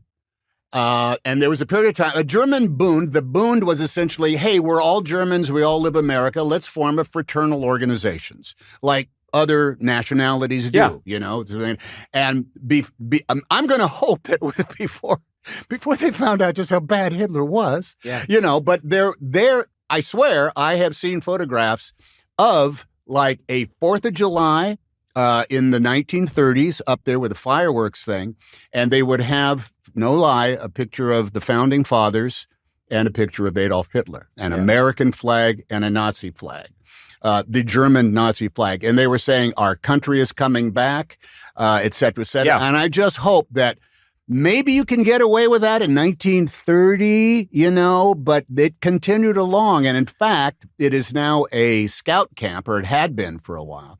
And I have gone there to scout a location, and there is like the main lodge, there's tents and stuff like that. But there is a main lodge that honestly looks like, a German Alpine chalet. Yeah. That all you have to do is paint it red, put a couple of Haken cruisers on there, and you are right back in Naziville, USA. So this is a place that in our neighborhood, you go up there's this big hill and Did I say Jerry Lewis also lived in this neighborhood? And why did you choose to live here, sir? Listen, we have these meetings that are none of your business. Right. No, but this is my story, which is that that was something I've always heard, and then occasionally you'll find that it mentioned that this piece of land lives, and that maybe, and some people get the story, they get it wrong, and they think that Hitler spent time there, like in his board shorts, looking out at the Pacific. He did come out for pilot season 1 year. And he needed a place to stay. 6 pilots, didn't get one of them. No, not a one. There was almost a 7th friend. But anyway, but I'm with my friend once, my same friend Brad that you saw.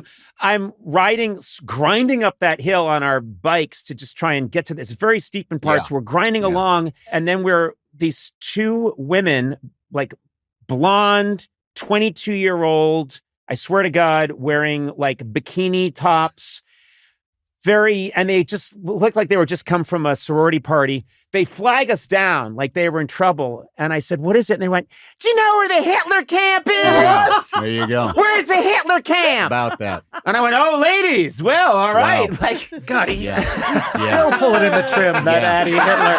My God.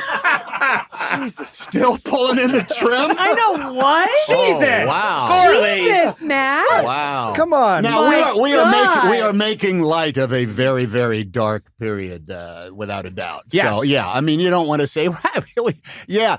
Come on up. How do you get to Conan's house? Oh well, if you've gone too far, if you hit the Hitler camp, Right. make a U-turn at the Hitler camp. When you get to the Mussolini cul-de-sac. Yeah. Take a left. Yeah. To right past a tiny triangle. But yeah, that's up there, and yeah. The There you go. I'm going to switch gears here a little bit. Let's see how you do this. And I want to talk about the Japanese and Jerry Lewis and 1944. One other major thing that happened with Tom Hanks that we have to cover is that he was the second, but no less significant A-list celebrity to look diagonally across this table from the chair I'm sitting in right now and tell Aaron Blair to shut the fuck up. That's right. Blay, what did that feel like? It's well, I always try to You don't have to shout, Blay. And shut the fuck up. Now there's 3 A-list celebrities that have done it. Can I just say a thing very quickly? It's kind of tough for Eduardo and I because we're out of the limelight. I've been there a couple times, I know. Except I am in direct eye contact with every celebrity. Well, they're Harrison looking Ford, at me, Al really. Pacino. Okay. You just might think they're looking at you. Well, you know what? And they do look at you, but then sometimes they look over at me. They're probably looking at me still. But They that's look okay. at you happily and they look at me like, what's happening over here? So whenever I say anything, it's always they immediately want me to shut up because they want to hear from you. No, I think there's something about you that makes people think that they could just immediately just be not shitty, but like joke around with you. Like I'm saying this You're as a backpedaling compliment now, and I'll take it. I am appreciate saying it as a Oh, okay. compliment. All right, I don't thank think you. they feel comfortable saying "shut the fuck up" to just anybody.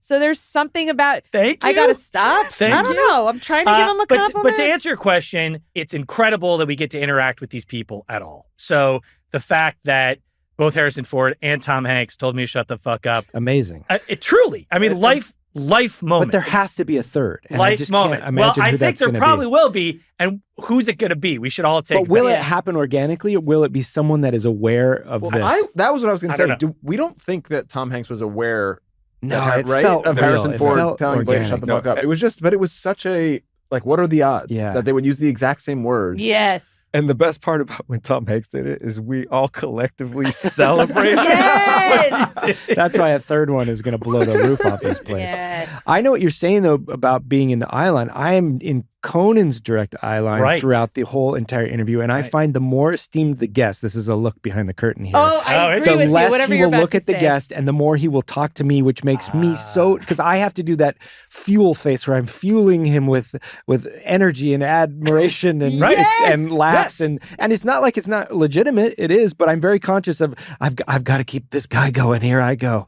And it's just but a hell of a thing. Now, see, I feel the same way about the celebrity, and I overdid it, I think, with John Mayer, because John Mayer at one point stops and he goes, "Man, you are really vibing with me right now." And I was like, "Oh my God, oh no, like, have I screwed up?" Like, you know, because I'm trying to exactly the same thing. It's like being under a microscope.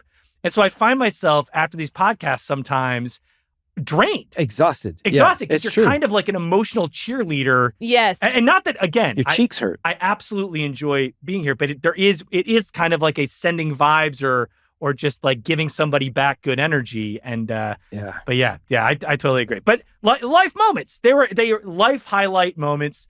I'm anxious to see who's going to be number 3. This next one was very special to us because Carol Burnett is an absolute legend. Mm-hmm. And we went to the Four Seasons Hotel and got to talk to her there. This is a very special story about another absolute legend, Lucille Ball. Yeah. Both of these women were formative in my youth for television and everybody else, I'm sure. But this was an incredible day. I know. This was one of those like special days where I was like, I'm going to remember this just forever. Yeah. Just being here, talking to her. It's amazing. I just, Oh boy. Oh boy. We better roll it. Sona's going to need to take a break.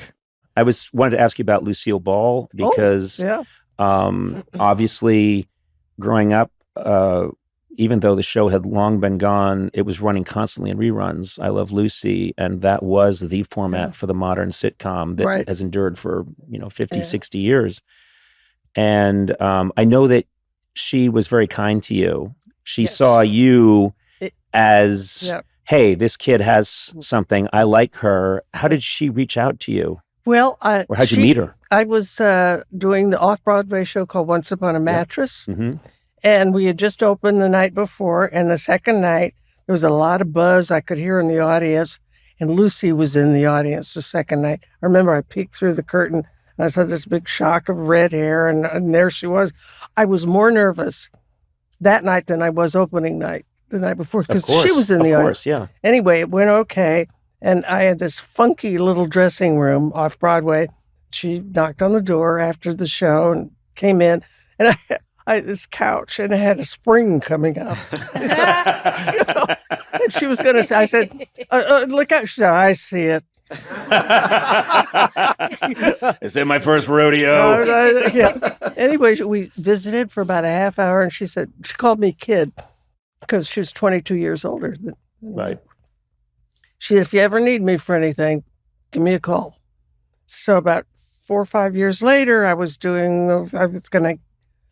did a few things, and then CBS was going to give me a special, a 1-hour variety thing, if I could get a major guest star. So the producer said, call Lucy. And I said, I don't want to bother her. He said, well, all she can do is say, I'd love to, but I can't. I'm busy. Got her on the phone, called her office. She came up. Hey, kid, you're doing great. What's happening? I was just, I said, oh, Lucy, I know you're busy. She said, when do you want me? Wow. And we did the show together. So then when I got my variety show, and then I did several guest appearances on her later shows. Yes. The Lucille Ball show, and when she played Lucy Carmichael. That's right. All with of that. Gail Gordon. Right. Yep. Right. And then when I got my show, she came on. So we kind of traded on and off. And so, oh, wow. This one time, she's on my show, and we have a dinner break before the orchestra rehearsal. So she and I went over to the farmer's market to have a little, so we were in the Chinese restaurant there. And she's knocking back a couple of whiskey sours. Please tell me it's the morning. No, it was a nighttime show. Okay. So at that time, of course, my husband, Joe Hamilton, was producing our show. And so she now was not with Desi. She said, kid, it's great that you got Joe, to handle a lot of stuff for you because when I was married to the Cuban, like he's a cigar. She said, he did everything. Desi did everything. Yeah. He took care of the scripts. He took care of the lighting, the camera work. He's the one who invented the 3 cameras. Yes. Yeah. Genius. And, And so she said, when I came into the Monday morning, the table read, everything was perfect because he had seen to it. And all I had to do is be crazy Lucy, fine. So then we got a divorce. Now I'm going to do the Lucy Karma, whatever it was. Mm-hmm. And I came in, no Desi, and we read the script, and she said, it was awful. Kid, it stank. Mm-hmm. And she said, and I thought, oh, God, what am I going to do? Desi's not here. He did it. She called me for lunch, and she said, she went back to her office. She said, I've got to be strong. Yeah. I got to confront this the way Desi would have. She said, so I knew what I had to do. Went back to the table read.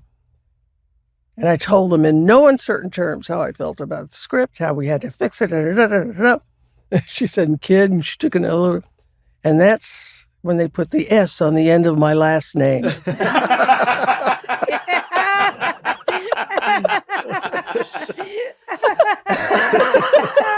Now she sent you, I think, flowers every day on your birthday. On my birthday, and this one birthday, I got up in the morning and turned on the Today Show, and she had passed away on my birthday. And that afternoon, I got flowers that said "Happy Birthday, Kid." Oh, You boy. know? Yeah.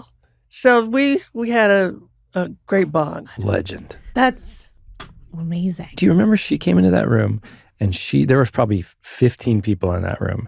She shook everyone's hand, asked for their name, and then after the interview was over, said goodbye to everybody pretty Yes. much by name. Yeah, like a total pro. And Yeah. also, there are moments when everybody's on their best behavior. Yeah.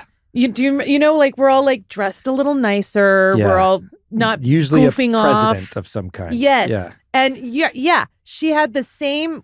We had the same amount of gravitas towards her as we would As a well, president, a you first should, lady. yes. Yeah. All right. This next one is Niecy Nash with a very funny story. I've always heard it was your idea to put on the prosthetic fake booty. Is that true? That's a fact. That's a fact. Because you know why?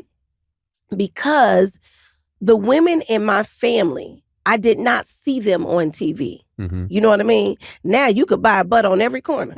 You know what I mean? You can buy one on every corner. But then it wasn't popular. Right. To have all of the, you know what I mean?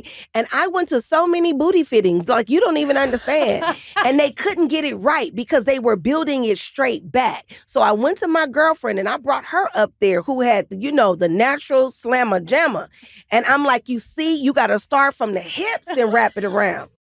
So I got the booty right. It was really. I love that you brought your friend in. What was your friend's name? I don't know if I should say it. Okay. Well, you just mean it's a compliment. But I love saying to your friend, hey, come on over here. I need your ass. I need your ass. Get your ass over here, literally. Get your ass over here. Literally. And you know, let me tell you something. That friend of mine, true story, her butt and my up top was how we got to look Prince right in the face. We didn't have tickets to this Grammy party he was at. Mm-hmm. And so we went around the side and there was a security guard. I said, girl, you know what to do. She started walking backwards. I started walking forwards. I was like, come on. And we walked over there. So he let us in the back door. So we get in the party and then we lied and said that I'm always lying to get a job, right? We lied and said she was Prince's cousin. And so we go. Oh my God. The purple one was behind this door. So we walk up to security like, yeah, we need to get in there. She's like, I'm his cousin. I'm like, yep, she's his cousin. Yep. And he looked at us up and down. He said, 1 minute. He closes the door and goes in. The door opens. It is Prince. He looked at us, and before we could take a breath, he said, nice try, and closed the door in our face. I said, but we got to see him. He said, nice try to us. Yeah. That is so cool. And I don't even know what that had to do with the booty, but the point is, it was that same girl's She butt. walked backwards. She to walked get backwards in. to get in. But That's her how butt. she got everything in life. But and she walked Yeah, backwards. we deny this card. Oh yeah, check this out. Your card works. Conan's so jealous right now. Well, okay, let's talk about this. I have no ass. There's just nothing back there. It's a straight drop. And I'm thinking I should get a prosthetic. Is there something they make for men make now? sure it's done right. You should bring a friend in who has the right butt and then have them Ding, do ding, it. ding. Yeah. I don't know. I don't know what the right You want me to butt call looks my like. friend? Yeah, exactly. You should come. And I should say, I want this. But the point I was making is that butt wasn't popular back then. Right. That body type, not even the butt, just the body type, Mhm. you know? And I wanted to be somebody that my aunties could look at and see themselves. And Right. so I was like, I want to look like the women in my family. And I have to tell you, so many men met me in life after and were so disappointed that I didn't have the thing on. They were like, you lost weight? I'm like, no. I can go get it. It's in the back of the car. Yeah, Just basically. keep it with me at all times. You could borrow hers. Well, don't they make something for men? No, I'm just saying you could borrow the one she uses for Reno 911. All right, no? maybe I can. Is Do you that have a weird? name for it? You nicknamed it? I did not. But my prosthetic one, like I have one that I would wear under the uniform, but the prosthetic one that I wore with the thong bathing suit, that one, somebody stole it. You bet they did. It was in a temperature control locker somewhere. If I knew where that was, I'd grab it. And I'd somebody take it on vacation. What are you gonna? Yeah, what are you gonna do? I don't want with to talk it? about what I'm going to do to it. That's my business. So you're invading my privacy right now. I buy 2 airline tickets and the prosthetic ass is in the other one. And we both have a glass of champagne. Oh my God. Can I tell you, I love Niecy Nash and I love Reno 911, and I had no idea that was a fake butt until my that God. conversation. And between that and Conan's story about Prince, which he's told a few times on the show right before he went on stage, Yeah. the more I hear about that little guy. Little guy? Well, he's very little. He is, I know. He's but just a mischief maker. That's Someone just true. told me a story that he was at a huge gala party, just as a guest, stood up on a table and hopped from table to table to table to the exit as if it was just all happening spontaneously. But then if you did any further looking down, you saw all of his people were prepared with their hands clasped together to be his little bridge from table to table to table. So he talked about it before. With them, this With had been them. planned, but it was all made to seem spontaneous. That's This is also coming like insane. 3rd, 4th degree. Who knows But if it's still, true? let's But just say you it's print the real. legend. Oh It's amazing. man, that's awesome. I loved when Niecy Nash was here because I've always loved Reno 911. Me too. And she was just like, she had that energy the whole time. You really missed out. It Yeah. was so much fun. I You know. really, really missed out. Do you ever? Yes, Like, I hate missing I recordings. do too. Yeah. I missed Billy Crystal, Jon Stewart, because I had to go back and see my family. And you just, you curse your family. Do you? I really don't have much going on besides this. So I really don't miss very many, but I have missed a couple, and I Yeah. always have What's your big time biggest regret? FOMO. There was one I remember. I was just like, I wish I was here for Yeah, that. you're almost always here. I don't have a ton of FOMO in my life. If anything, I have a fear of not missing out. Of in a not- way, a fear of being included. Oh, a fobj? Yes, that's the one. But Phobby. Where did the J come from? it's a soft G. So, well, I did not miss this next one, which I am very glad for because this was a really funny guest and a really funny story. I have to say, when we find out who gets booked on this show, there's an email sent to Yeah. all of us just being like, this person got booked on this day. And it's very rare for me to respond and just be like, I'm really excited, even though I am. But this one, I replied to everybody on the email, including, I think, probably SiriusXM employees and like a lot of other executives who don't care about my opinion. The guest himself. And I was just like, I cannot wait for this episode. I think you said something like, little baby Billy? No, that wasn't me. No? I forgot what I said. I can't remember, but I feel like you said little baby Billy. I don't know. Yeah, but then everybody else started responding. It's like every single person was excited about this. Yes. You responded, when I saw this booking, I gasped. That's right. there That's we right. go. That's what I said. So this is Walton That's kind of Goggins. anticlimactic. Yeah. You've played so many great characters, but in The Righteous Gemstones, I feel like the minute I started watching that show and then you showed up, and I remember not knowing you were going to be in the show for some reason.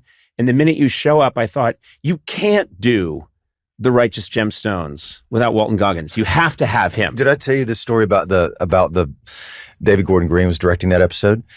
And the very first time you meet baby Billy, he's in a bathtub. Oh, I know this. He's in a hot tub. Hot tub, bathtub outside, looking out at his land, looking out over his empire. Yeah. And at some point in the scene, he stands up and he's fully naked, and there it is. The viewer sees. Sees everything, and then he turns around, he puts on his bathrobe, and then steps out of the bathtub. Well, they called in a body double to do that. Yeah. Who was 76, 78 years old, something like that, to be in the tub, right? And they flew him in from Chicago. And I'm like, how did you, what's the audition process? You couldn't find him in South Carolina? Really? You had to go to Chicago? So he comes in and I meet him. You had to go to Chicago to find a dick? Yeah.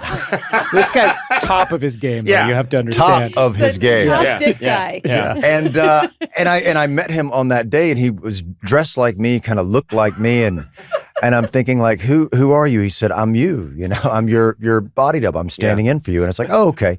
Cut to the show comes out. There it is, and I get a phone call from this friend of mine who says, oh my God, baby Billy Freeman, I can't stand it. I love it so much. And can I just say how good your body looks? And I said, what the fuck are you talking about? He's 76. 76 years old. You think that's my fucking body?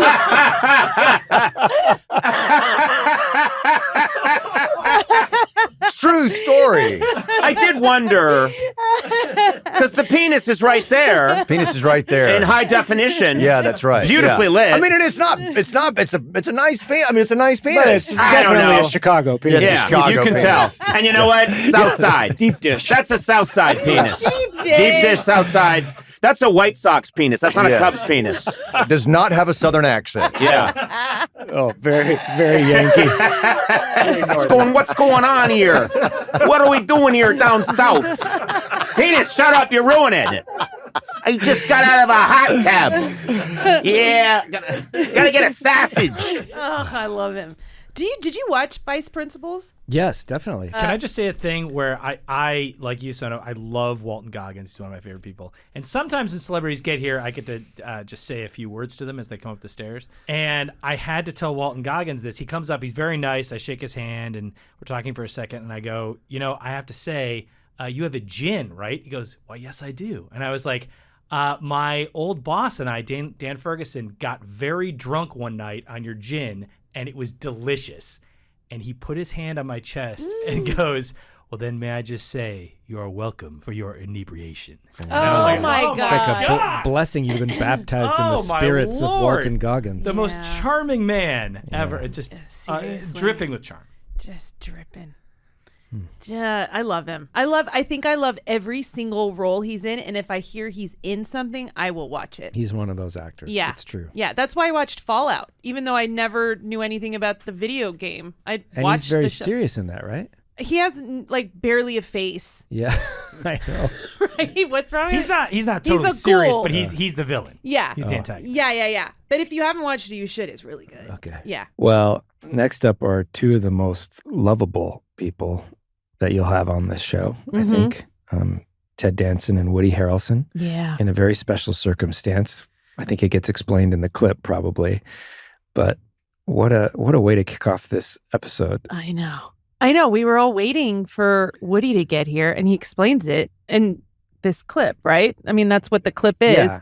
But I think anybody, even Woody, probably would say it's probably not uncommon to sit and wait around for Woody Harrelson because he lives on a different clock, time zone, planet, or whatever. But this was a very special reason. Yeah. Let's watch. I think we should address the elephant in the room. Woody, we started a little bit later than we thought because you had a bit of a tumble. Is it fair to call it a tumble? I think a tumble's a fair term. Yeah. Did go over my handlebars. You went over the handlebars? Yeah, I was honestly and embarrassingly, I was passing this Tesla on the left that I felt was moving a little slow, but I didn't realize he was moving slow because he's taking a left. Yes. And you were on a motorcycle. On a motorcycle. Yes. And is that your primary way of getting around a motorcycle? Well, I always feel like the shortest distance between two lines, between 2 points in L.A. is a motorcycle. Mm-hmm. So I do tend to take it. But today it proved not to be so very fast in terms of right, because transporting we me. lost some time while people were figuring out, are you alive? Your soul had to re-enter your body. Yeah. Did you think for a second when you were going over the hood of the Tesla, this is going to be a huge problem, or did you the whole time were you thinking, I'm all right? No, I always thought I'd be okay. I just felt like there was some pain involved. I felt the pain, but I never thought I'd be, killed or anything. Okay. Or and maimed. Your hand is wrapped up like someone in a cartoon. That's because I wrapped it. He did a great. Did you? And you? Is this true? You I wrapped wrapped it, and I thought it looked funnier that way. So let me get this straight. All of your first aid training is helping people in a way that will look funny. Yeah. It's not going to help him not get infected or anything like that. Yeah. You didn't set the bones in the proper way. You set them in the funny way. Funny way. Okay. And we're in the bathroom, and I'm like, "Didn't you play the doctor, right?" And he says, "Yeah, I also played a lawyer, so we can sue the guy." I said, "Well, I think it's going to have to be a lawyer for the defense this time." Because it was I'm not as good with that. Sorry. So this is fascinating, just to be behind the scenes and know that you guys are both icons. You're on the way to do the podcast with your friend Ted Danson. You wipe out on the motorcycle, you hit a Tesla, you get it together, you come here, you need medical attention. So Ted Danson is the one that helps clean the wound and wrap you? Yes. Why haven't we called a real doctor at any point? I take Ted Danson over a real doctor. Thank you. Yeah. Thank you very much. By the way, his confidence, his demeanor, everything about the way he does it is you feel like, yes, I'm in the best hands. So, never doubted it. I did kind of have that. I was choking back tears, but I was efficient. First of all, I'm very happy that you're okay. Me too. It was weird when he asked me to disrobe, but I'm going to... For hygienic purposes. It's for hygienic and also tax purposes. Thank you. So, do you wear, what kind of protection do you wear when you ride? Whoa. Where are you going? No. We're not doing that protection, the other protection. Are you armored in any way? Are you wearing a helmet? I was wearing a helmet. Okay. Yes. And so I actually, it did help me because I did hit my head, but the helmet, so no problem. Okay, good. What do you have? This makes me sad, buddy. Really? Yeah. Don't be sad. I am. I'm sad. Thank you. Sad, and why He sad? could have been hurt badly. Yeah. Badly. And it makes me sad. Does it inform what you might do in the future? Might you? No, that's out of the question, I'm sure. It should. It certainly should. Yeah. But this is how you are, right? You live in life on the edge. Yeah, maybe, yeah, right. In other words, maybe I should just slow down in life and just take it a little Hey, easy. you're doing great. You skinned your hand. Man up. Sorry. I've switched. You just switched. I had my cherry switched. moment. I'm sorry. Literally 15 seconds ago, you said, I'm so sad. I'm so sad. I'm You're my over friend it. and I'm so sad. And then you're telling him to shut the fuck up. Right. Yeah, my sadness didn't play in the room. And So he I thought about me going slower. My sadness didn't play in the room. That is such a sick thing to say. Such a sick thing to say. Oh, wow, we're here in the ward with the terminally ill children. Hope you guys feel better soon.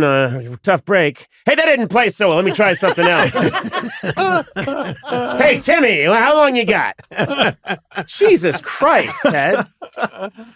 I know what you mean, though, Woody. There's something about Ted. Every time I've talked to him, see him out in the world, I just get this calm. You have a very calming presence. And yes, is some of it maybe related to the fact that you are so ubiquitous and well known? Yes. Right. But do other people say that? You'd be like an amazing therapist. You know, I'm doing these moderate to severe plaque psoriasis commercials, which I think tells you all you need to know that under this, I am, by the way. Yeah. You can calm other people, but there's no calmness in the interior. Yeah. Yeah. Now, do you suffer from this malady, or is the money was too much to turn down? I live on the edge of fear, basically. Okay. Really? Yes. I remember you sitting me down once during Cheers, and I think I was about to get divorced or something. And he said, Teddy, why are you so fearful? Stuck in my head all the time. And that's what I find amazing. You may have fear and all of that, but you take such big chunks out of life. And I love that. And yourself, apparently. I lost a chunk today. Larchmont. Sure. Is this on camera, by the way? I think we're going to see this. It's comical. That's the thing one of the Three Stooges would put on their heads when they had a headache. Does anyone have an ice pack? I haven't seen an ice pack like that in 50 years. Not a bad idea, though. Yeah. Does it look cool? Oh, yeah. It looks really cool. What you can't see is, didn't he also have his leg propped up? And listeners can go to the Team Coco YouTube channel and see these clips, because often the clips themselves are longer as well than what you're hearing today. But this one, because also they're drinking large glasses of watermelon juice. Yes. Or like strawberry agua fresca or something. It's just It's quite watermelon a sight. juice. They get it for every recording they do of their podcast. So that, they do a podcast here where everybody knows your name with Ted Danson and Woody Harrelson, sometimes is the title. And yeah, they get these watermelon juices. But they both like watermelon juice? I think that's adorable. One of them turned the other one onto it, and then they I bet Woody turned Ted on. I think that's right. Yes. But I will say that they have this like odd couple dynamic that is really special, and there's just like they just love each other like brothers. Yeah. And it's a good plug for the other podcast, because if you like them together, and I can't imagine anyone doesn't, the other podcast is really, really great. Oh. Do you ever, after we leave, are you like, I want to be friends with you so bad? Oh, yeah. I feel every once in a while someone will come in and they'll leave, and I'll be like, we could have such a good friendship together. I thought about that with Mila Kunis. Mm-hmm. I've thought about that with a few other people, but Mila Kunis jumps out because I feel like we really bonded when she came on here.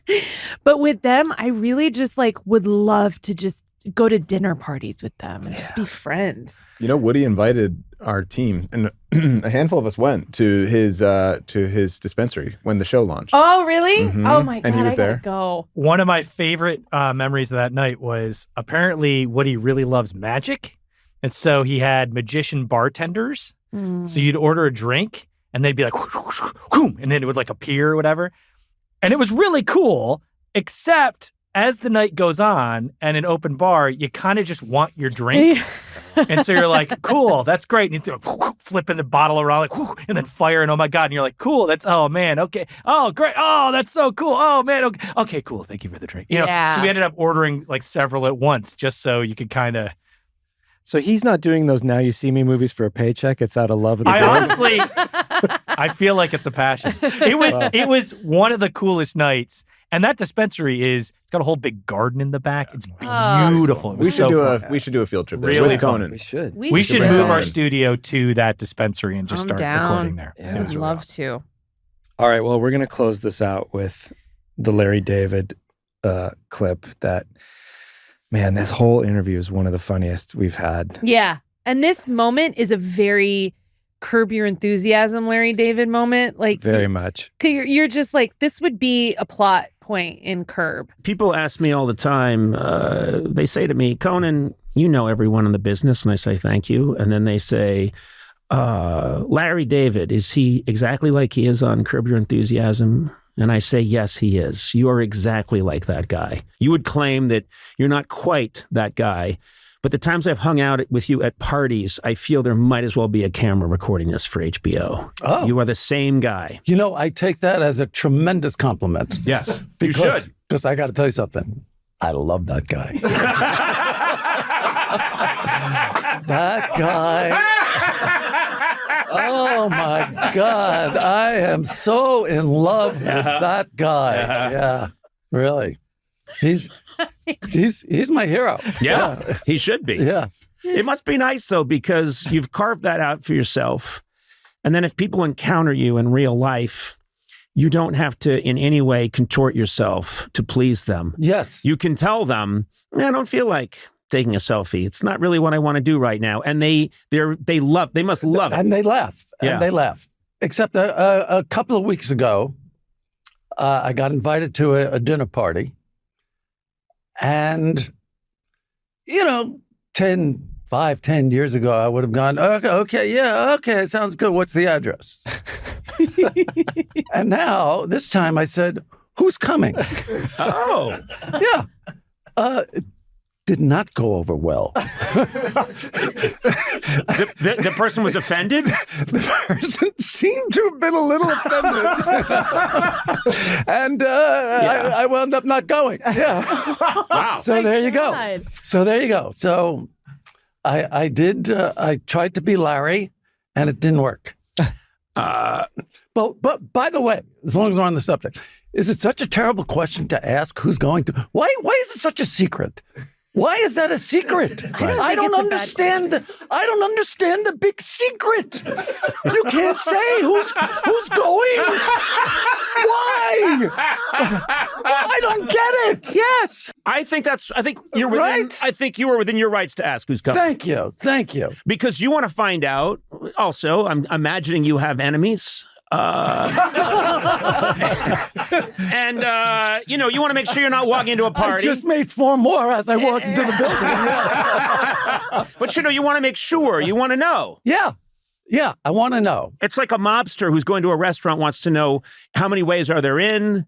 If I'm attacked, is there a way out? Yeah, you got to know. Exactly, because a lot of times, honestly, you'll be invited to these dinner parties, and you find yourself sitting next to some insurance salesman, and you're there for 2.5 hours sitting next to him or her, whatever. Yeah, it's not comfortable. Let me ask you a question, and I want you to be honest. Yeah, you came to my house not long ago. You didn't know who was going to be there. Were you pleased? Were you not pleased? And you can tell me. Well, were there enough celebrities to make you comfortable? Did you feel that it was a good environment, a good ecosystem for you? I need like 3 comedians and I'm fine. Yeah. Right. Yeah. Do I count as a comedian? Oh, Conan. Conan. Poor Conan. Oh, Conan, you poor. It's just sad. It's just sad. Don't do this to him. Come on. Yes, Conan. Thank you. You can. Yeah. Well, I wasn't sure. You seemed happy. You seemed pleased. But then at one point, comedians, comedy writers, either one, whatever. Yes. Yeah. But at one point, I noticed that you had retreated to a separate area and you were just observing. You were eating your food and you were just observing other people. Well, as if you were, looking at birds. And you were doing little sketches. And I wondered if that's normal behavior for you. I'll tell you what. I don't like sitting with a plate on my lap. Right. Okay. Right. And I saw there was a counter. There were stools in front of the counter. And I thought this would be a good spot to plant myself. Mm-hmm. Yeah. And so I planted, and it turned out to be a great spot because when people come over, this is what I do at parties, by the way. I always sit. You can't be in the middle of a room making small talk and then you're going, your brain is racing, Oh my God. Oh my God, I'm out. I can't. I got nothing. I got nothing. What? The bathroom? Do I have to go to the bathroom? Do I have to get a drink? Or I know, I'll do TV Larry. All right. Well, it's been nice talking to you. Yeah. And then you move on. Right. I think people know now that you can't have interminable conversations. They can't go on forever. There's got to be an out. There's got to be an out. You know what? You're on a podcast right now. How long is this going to go? We may be done. And this is our special 5-hour salute. No, but it's not. It's a special 5-hour salute to Larry David. But I think I have an idea for parties. You have a party sheriff. Okay. Yep. And he sits. He's in a chair above the party. He's overseeing the party. Yep, like a lifeguard. Or he's in another room on video. Yeah. And he's got cameras on everybody. Like a pit boss. Like a pit boss. And he's seeing the conversations. He's looking at him. He's seeing how it's going. He's looking at the body language. He's timing conversations. And then he sees that somebody's in trouble. And he goes, okay, all right, I got to go. He goes down. He takes the person by the arm. He goes, excuse me, this is over. This is brilliant. I have to have this. Huh? I have to have this. I mean, this is a great idea. It's brilliant. It's fantastic. Thank you. I love that idea. I think we've all been there. He doesn't even pretend to take, hey, I need to talk to you about something. No. Everybody's aware. Also, does he flash a badge? Yeah. Does he put up a badge and say, this is over? Yeah. This is over. Everybody's aware there's a sheriff. There's a There's somebody overseeing the party. By the way, I think I'd be a good one. You'd be great. I'd like to volunteer. Oh. I could do that job. We need a podcast sheriff. Yeah. You could do that. I definitely could do that job, a party sheriff, for sure. Oh, that's funny. I have to say, I happened to be at a party with Larry David last week. Doesn't happen often at all. Maybe has never happened really. And I did talk to him, and I basically just went up to him and said, how much fun we all had when he was here.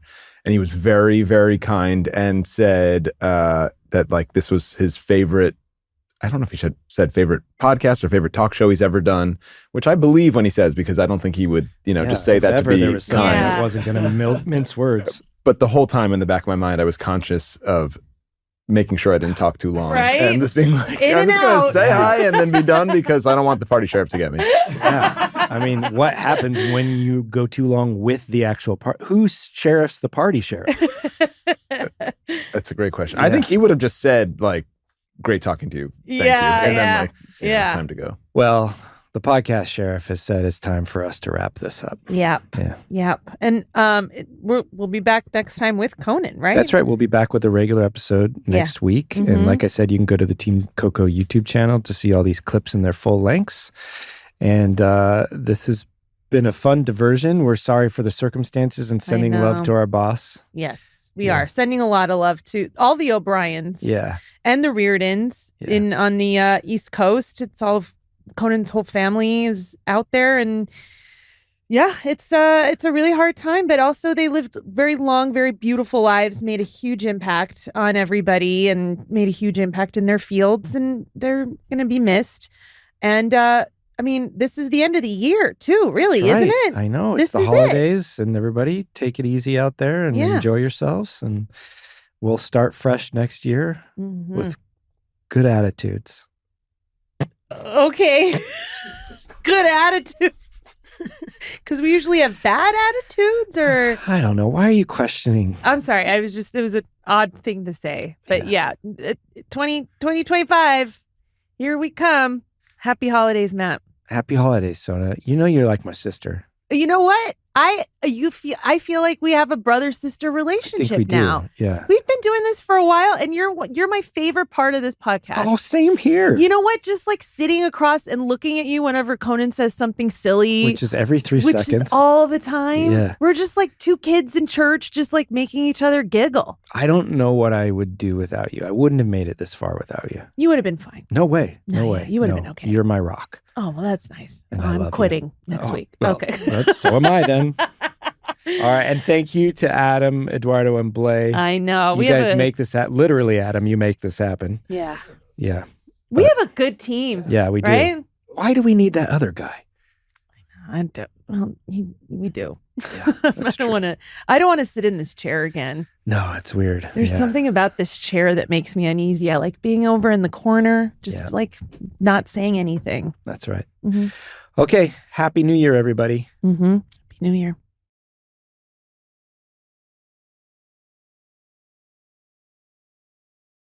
You introduced me to him at a part. I mean, again, this is one of the gifts of getting to go to Eric Idle's home. Is you said, "Oh, here's Brian Cox," and we chatted, and he's this brilliant mind. And the next thing you know, I become somewhat, friendly with him. And I think this is, you have salons, it's nice what you do. You get really smart. It's not just funny people. It's music people. It's people from science. It's people from astrology. It's people who are historians. And I can just see that you have this endless joy for trying to figure it all out. I like putting people together. I like conversation. But I love at the end of the evening is a ding dong. We have a play. And so I love musicians. And so I've always got musicians. Anybody, like Brian Cox, if he's going to tell you about quantum, and that's very nice over dinner, Yeah.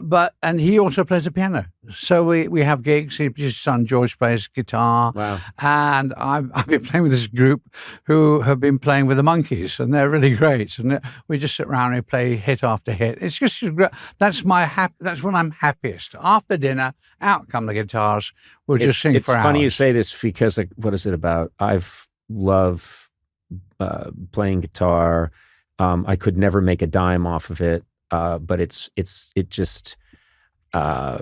my hobby, and I really love doing it. And I got to do the Newport Folk Festival a month or two ago, and there's footage of it, and I'm up there playing with all these amazing people, and Jack White came. But the comment that shows up every time I'm up there is, Conan seems, this is the most joyous I've ever seen Conan. He seems so much happier doing this than comedy. I thought, I love comedy, but they're not wrong. No. I love that. Me too. And just playing and gigging with people and having fun and listening. Because it's a different part of your brain. You're not thinking, you're not obsessive. And where's the next laugh? You're just feeling the next chord. So I love that. And I'm doing a show now, which is really a one-man musical. Yeah. And I do a couple of songs. So one's a tribute to George Harrison I wrote, which I really like because I miss him a lot. And one's for Robin, which I wrote for his memorial. Mm-hmm. And it's a very sweet song. And I put up pictures of them. And it's kind of a nice way of recognizing that people have moved on and gone and say, for well, this isn't all like, it isn't all maudlin. I mean, there's some good jokes, but well, you've written. First of all, it's the most requested song at funerals. I think certainly in the UK, maybe in the world. What's the second?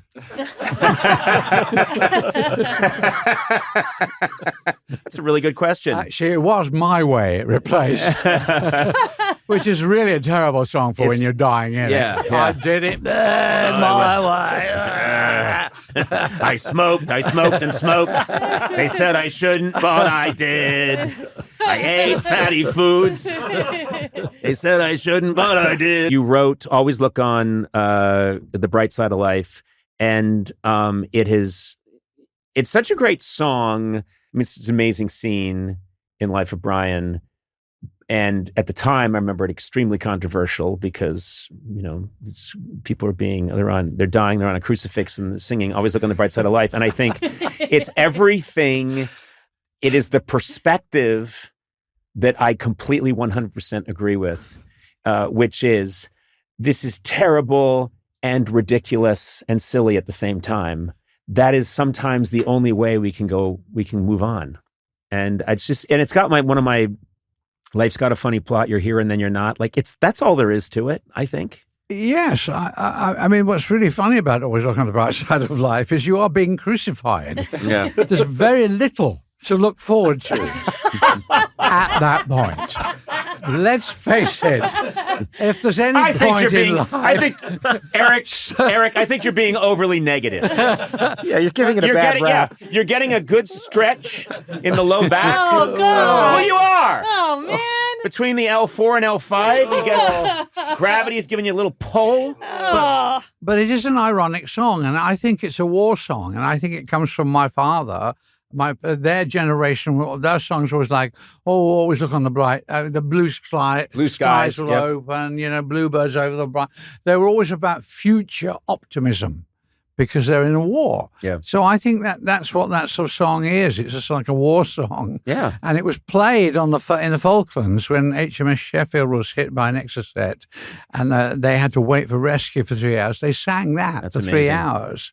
And so I think there is something recognizing that it is a ridiculous thing, and teams, seeing it when they're losing at football. I mean, they move, look on the bright side. There's nothing to look forward to at that point. But Right. We're down. It's over. There's not enough time left. I have to ask you this because I know that you talk about playing guitar with these iconic musicians. You played for hours and probably thousands of hours with George Harrison. You also stayed up all night once in Rome playing with Keith Richards.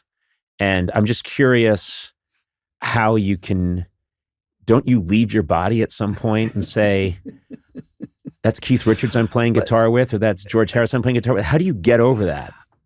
Oh, I think pretty quickly because you're playing along, so you're in the moment if you're playing with somebody. Yep. And luckily I had a pretty good I had a jazz guitar background, so I knew better chords than they did often. Right. But with Keith, Keith is like the most extraordinary. He's like Noel Coward. You know, he behaves, oh, dear boy, do come up and have a, what can I get you? I mean, he's like wearing, dressing gowns and very calm. He's not, where's the lunatic, That's hilarious. Oh, come in, please do come in. He's wearing like a he's wearing a caftan? Not a caftan, dressing gown. Dressing gown. And a little, little smooch and fancy biscuit. Oh, dear boy, can I get you a glass of brandy? What would you like? Can you take? I mean, quite a different world of than you'd expect. And what we did sing all night that night, and it was in Rome.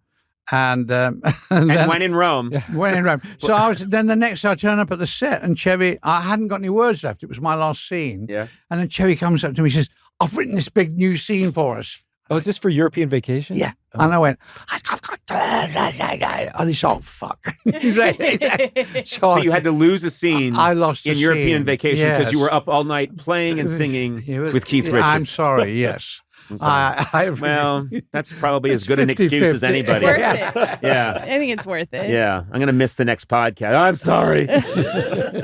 I was singing all night with Keith Richards. No. He's in London. What are you talking about? You're in the Pacific Palisades. You were with Richard Keiths. Yeah. We got on this very dark topic of death and everything.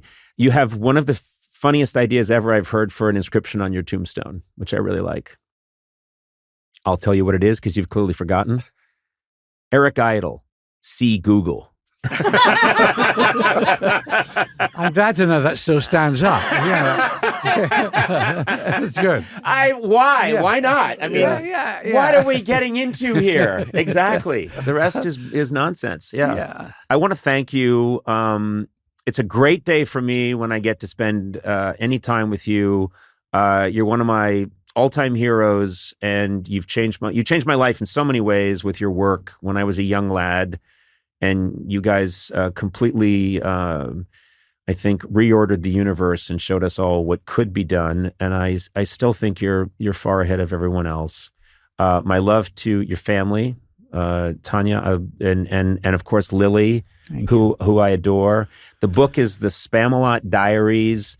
And it is a joyous read. It's a little harrowing at times, but it's great. And it's a great book for anyone to read who's in the process of trying to make something happen. It could be a Broadway play. It could be anything you're trying to do. Yeah. It's very inspirational. Yes. And so you've given people a real gift here. Oh, that's very kind. I like that. I'm glad that that's so, because I do think it's a process, not a miracle. Yeah. And let's end with just explaining our shirts. Well, these shirts are to raise money for a statue for Terry Jones. Mm-hmm. And they're going to build a statue for him on the promenade in Wales, where he comes from, Colwyn Bay. And they're raising money on a Go for Fund Me basis. And so we're here promoting. I think there should be a statue to Terry Jones. I think this is a lovely idea. And we're hoping it will be the nude organist, but we're not sure. And you said it was a GoFundMe, is that correct? It's a GoFundMe. It's a GoFundMe. Yes, okay. it is. So people can they can see Google. Yeah.